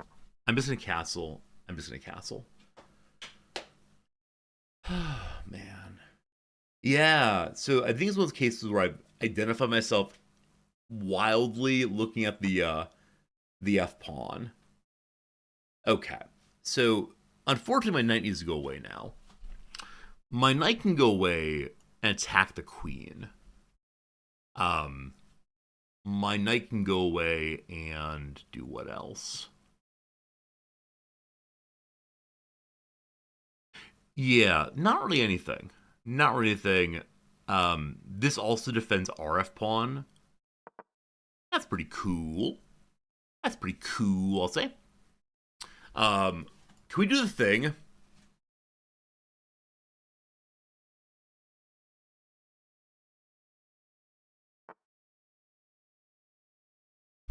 Okay, 1 second. Rook moves to here.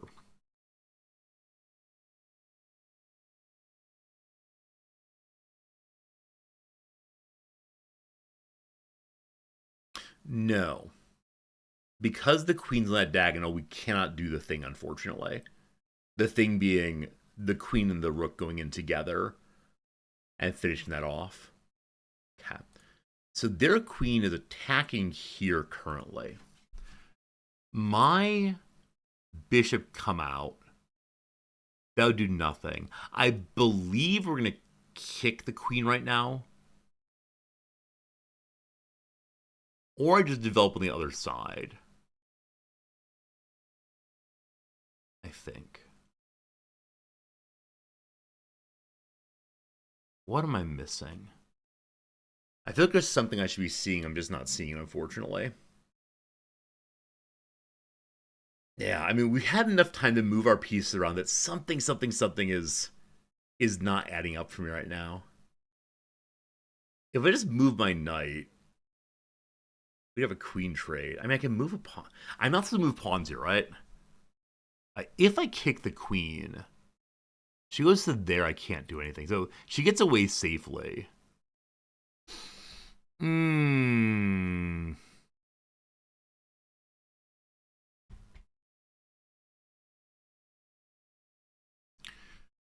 Huh.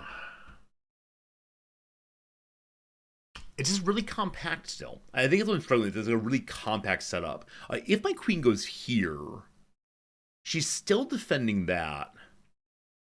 And it makes it harder for the queen to get away, I guess? I don't know. I don't know, team. I don't know, team.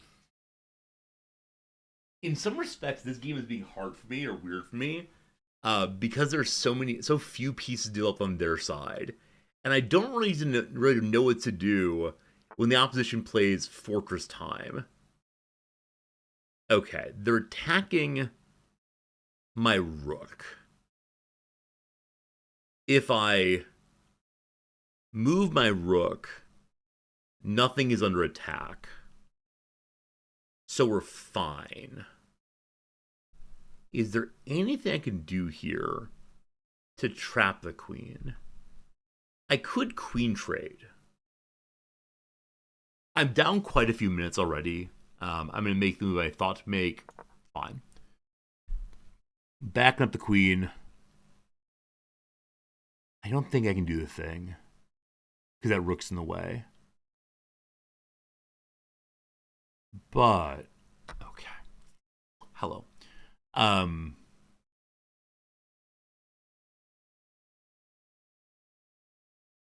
If we attack there, the rook comes out. I'm imagining the queen's here also. We would need to get the other rook behind maybe. If we attack there, the rook comes out. The queen can go here.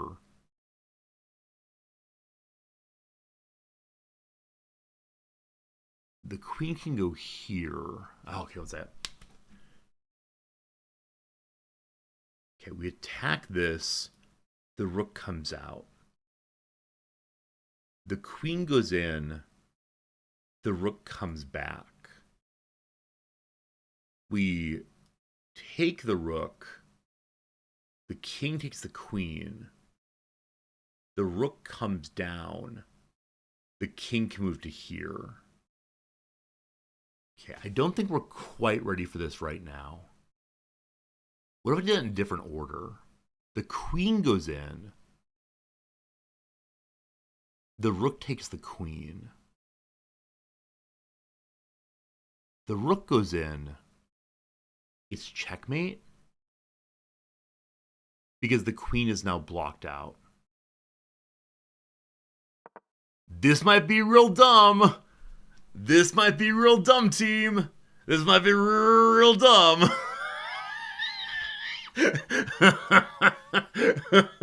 Oh no. I'm either a hero or a dunce now. Please be a hero. Please be a hero. It's not a check, of course. It's not a check.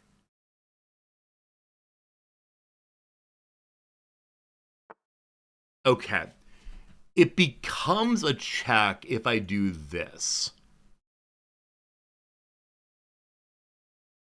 Okay. If we attack there, the king can't attack, nor can you. What am I missing? The king can step back. The king can step back.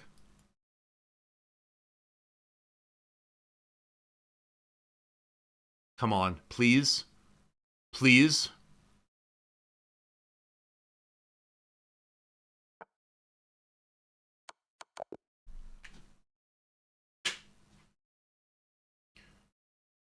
Oh boy. Oh boy. Oh boy, that's cool. Hey man, how's it going? Good seeing you over on YouTube. Hello everyone. Hello. I'm curious if at the end there. No, never mind. I was gonna say at the end there, could the rook have attacked the queen? But no, I had a rook behind. Oh, that's pretty good. That was pretty good. Whew. Whew. Ginyu, you're gonna go to sleep. It's good seeing you, Ginyu. Thank you. I was one move away from being checkmated too. Well, as long as I pull it off first, we're good to go. My goodness, don't want to play you. What's your elo, Manish? What's your elo? Tell me your elo. Maybe we'll play together. It'd be fun, wouldn't it? Alright, so early game, I don't remember what it was this game. Let's see. In we go. In they go. In I go. Yeah, really aggressive bishop play. I don't know, I get confused. Oh, I actually missed taking a pawn here. Oh, I think I said something involving forks here. I think I was excited about doing a fork between those two. But sure, always take the free piece. That's fine. That's fine. But I was like, oh, look, I see a fork. Because last game I missed a tremendous fork. And so I saw one this time that was pretty exciting. Alright, he bounced away. I'm still not taking the free pawn. But that's because I see the, yeah, I see the checks happening, of course. They run away. I go in. I still have not taken the pawn. I will never take that pawn, will I? So this was, your elo in Rapids is 1,562. Okay, I realize that my body is in a way that's not terribly useful for this conversation, but I'd like to show you something important to me. Like something that matters very much. Let's see this thing. 1 second. Be right with you. Want to make sure in case your reading glasses aren't working. In case your reading glasses aren't working, my friend. But thank you. Welcome to YouTube. You know, I'm glad you're here. Okay. My elo is 313.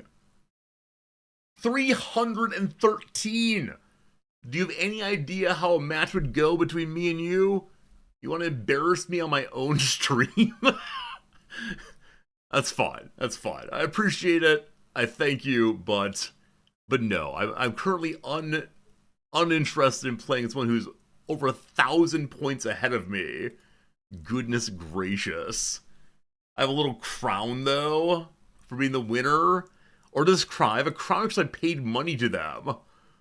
Paid money to them there. Alright, let's go on here. So, I missed a chance to take a free piece. Yeah, I have not taken that piece for a very long time. They finally decided to launch it. They wanted me to castle instead of taking this piece. Oh well. Alright, they do some moving.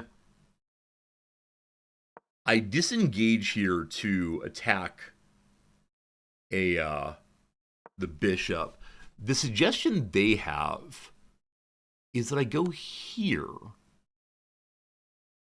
The bishop was sacrificed. A stunning move. This move wins a pawn. What am I missing? Wait, what am I missing? So, I go there. I realize this stops them from castling.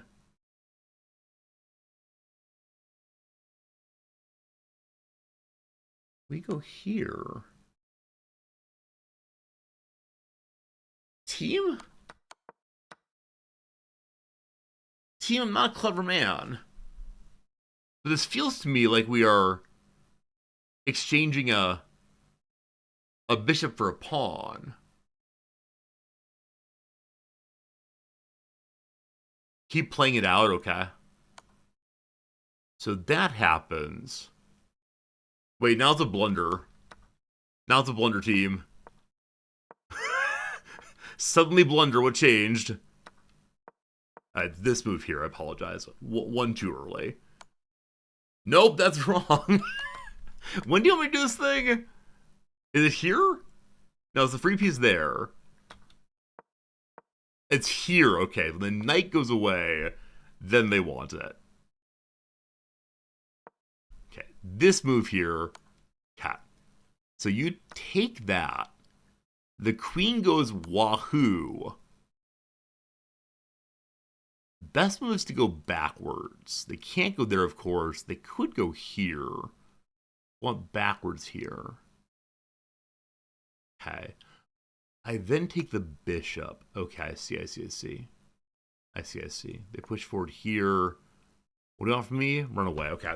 Interesting. Interesting, interesting. Yeah, my difficulty in seeing diagonals then and like knowing when to make use of them continues.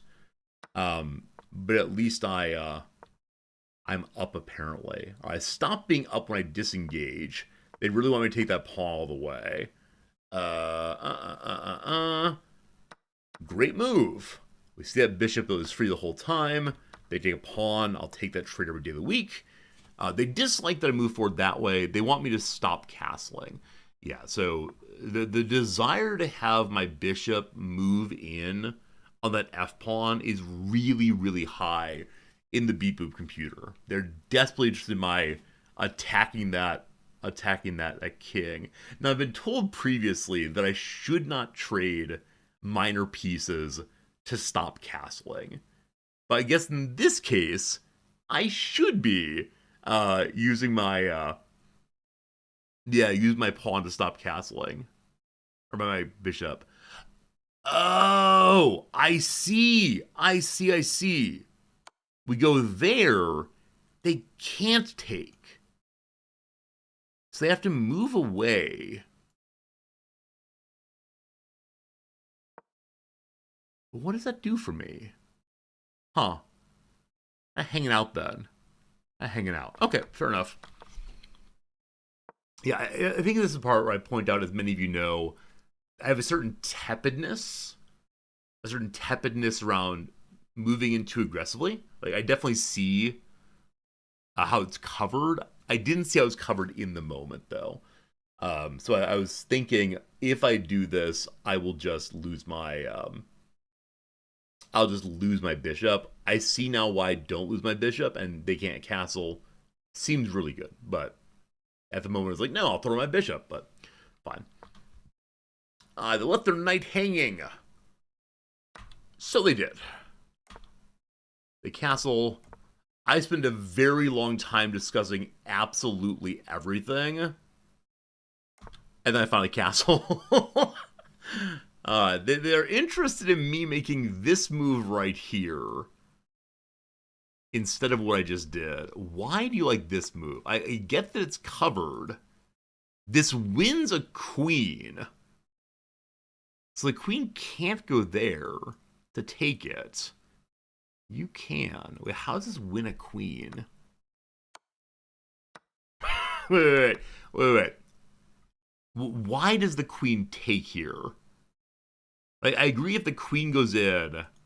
Because it's not check right now, right? There's no check there. Why is that the correct move, team? Is it just because eventually I can move away and cause troubles? It's mate and one if the rook takes. Is it really? Is it really mate and one if the rook takes? Yeah, it is, man. I see it now. See it now. Huh. Okay. That's a little bit more advanced than me, unfortunately. The queen comes flying down aggressively. And so they don't want me kicking there. I put the opponent to capture a knight and win material fall trades. Meso. Okay. The preferred what was the best move in this moment?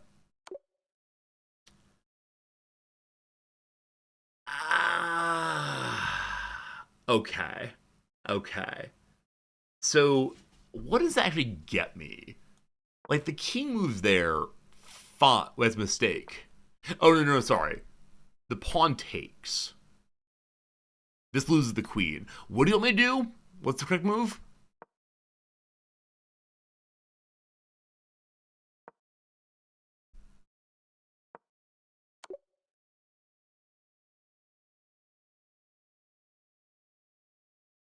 Oh, win the queen. So they don't want to. Okay. They think it's wrong to move. Or take that.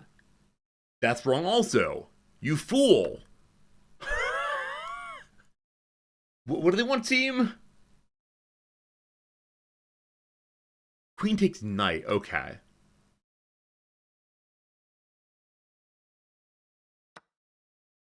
Oh, bishop. I didn't see the bishop. Didn't see the bishop hanging out. I see how it works now. We're good.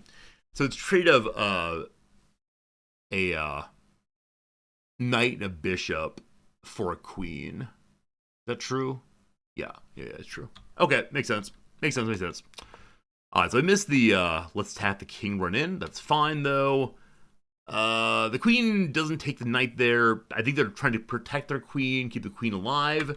Got it. I see my rooks being attacked. I run away. I lose my knights. Yeah, so I think that there's always a moment where I say, oh, those forks are useless.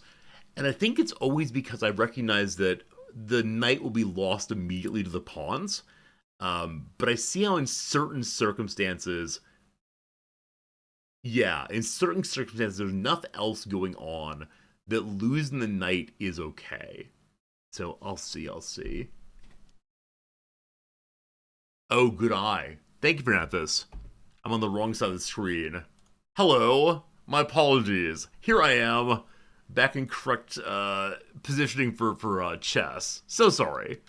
Okay, that happens. I missed an opportunity to offer an equal trade of a piece. I mean, that's correct. I did do that.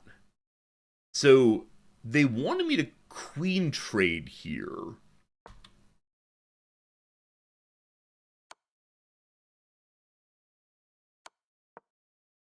So I didn't queen trade. They're supposed to bring this out instead. But then I attack here. Oh, I see. Okay. So this doesn't work. Wait, why doesn't it work out inside of that? Okay, one second. So, okay. If they do the correct move to here, I attack there. The king attacks there. Okay. So it takes the king off of the whites, thereby making the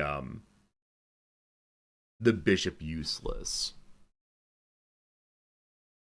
Oh, there's also another rook over here. I see. Okay. So the reason I felt comfortable doing this move in the first place, I remember now, is I saw that the knight was blocking the other rook. Yeah, I saw that, but completely missed that. Possibly moving out, of course. So this was not a great move ultimately, but it ends up working out pretty nicely. So a suggestion was made that I am really close to being checkmated right now. Really, really close. But I say, don't you worry, I'll checkmate first. So apparently that was a race to checkmating, and I got there first. And to be honest with you, I saw that things were happening down in the bottom right corner, and I entirely ignored them. I didn't count to make sure I was ahead, but it looked pretty good to me. And so, yeah, that was a nice moment for us. And yeah, cool. Very, very close to a loss, but in the end, a win. I like it. So, all good. Great to see me being more aggressive. Thank you for that. Yeah, I'll try to find the right balance, but this time it worked out. So, all pretty good, friends. Not quite 1 p.m. yet, but I don't have time for another match, unfortunately, so I'm going to have to go away. What a fun chess day. I mean, I guess it's a fun chess day when we win all the games, right? I shouldn't feel like it's too good today. Oh, we actually lost one? Well, 3 wins in a row wipes away the feeling of having lost. Yeah, so I think we're at 313 now. Friends, we are over 300. Maybe next time we play, I can say not ELO 300, but ELO 315. That's huge. Very good. Friends, I want to say thank you for today. It was a lot of fun hanging out with you. Thank you for the generosity earlier. Thank you for your kindness as always. Good conversation, good fun. I learned some things about chess today. Tomorrow's my day off, so you will not see me. Instead, I'll be off, I don't know, going for a walk, and having a drink in the evening, like iced tea maybe on the porch. We'll see. For now, though, I hope you have a good weekend yourself. Hope you take care of yourselves. I'll see you on Monday. Hopefully, I've got some stories of enjoyment and relaxation. And yeah, we'll see you again real soon. Goodbye, friends. Thank you very much. And yeah, have a good one. Ta-da!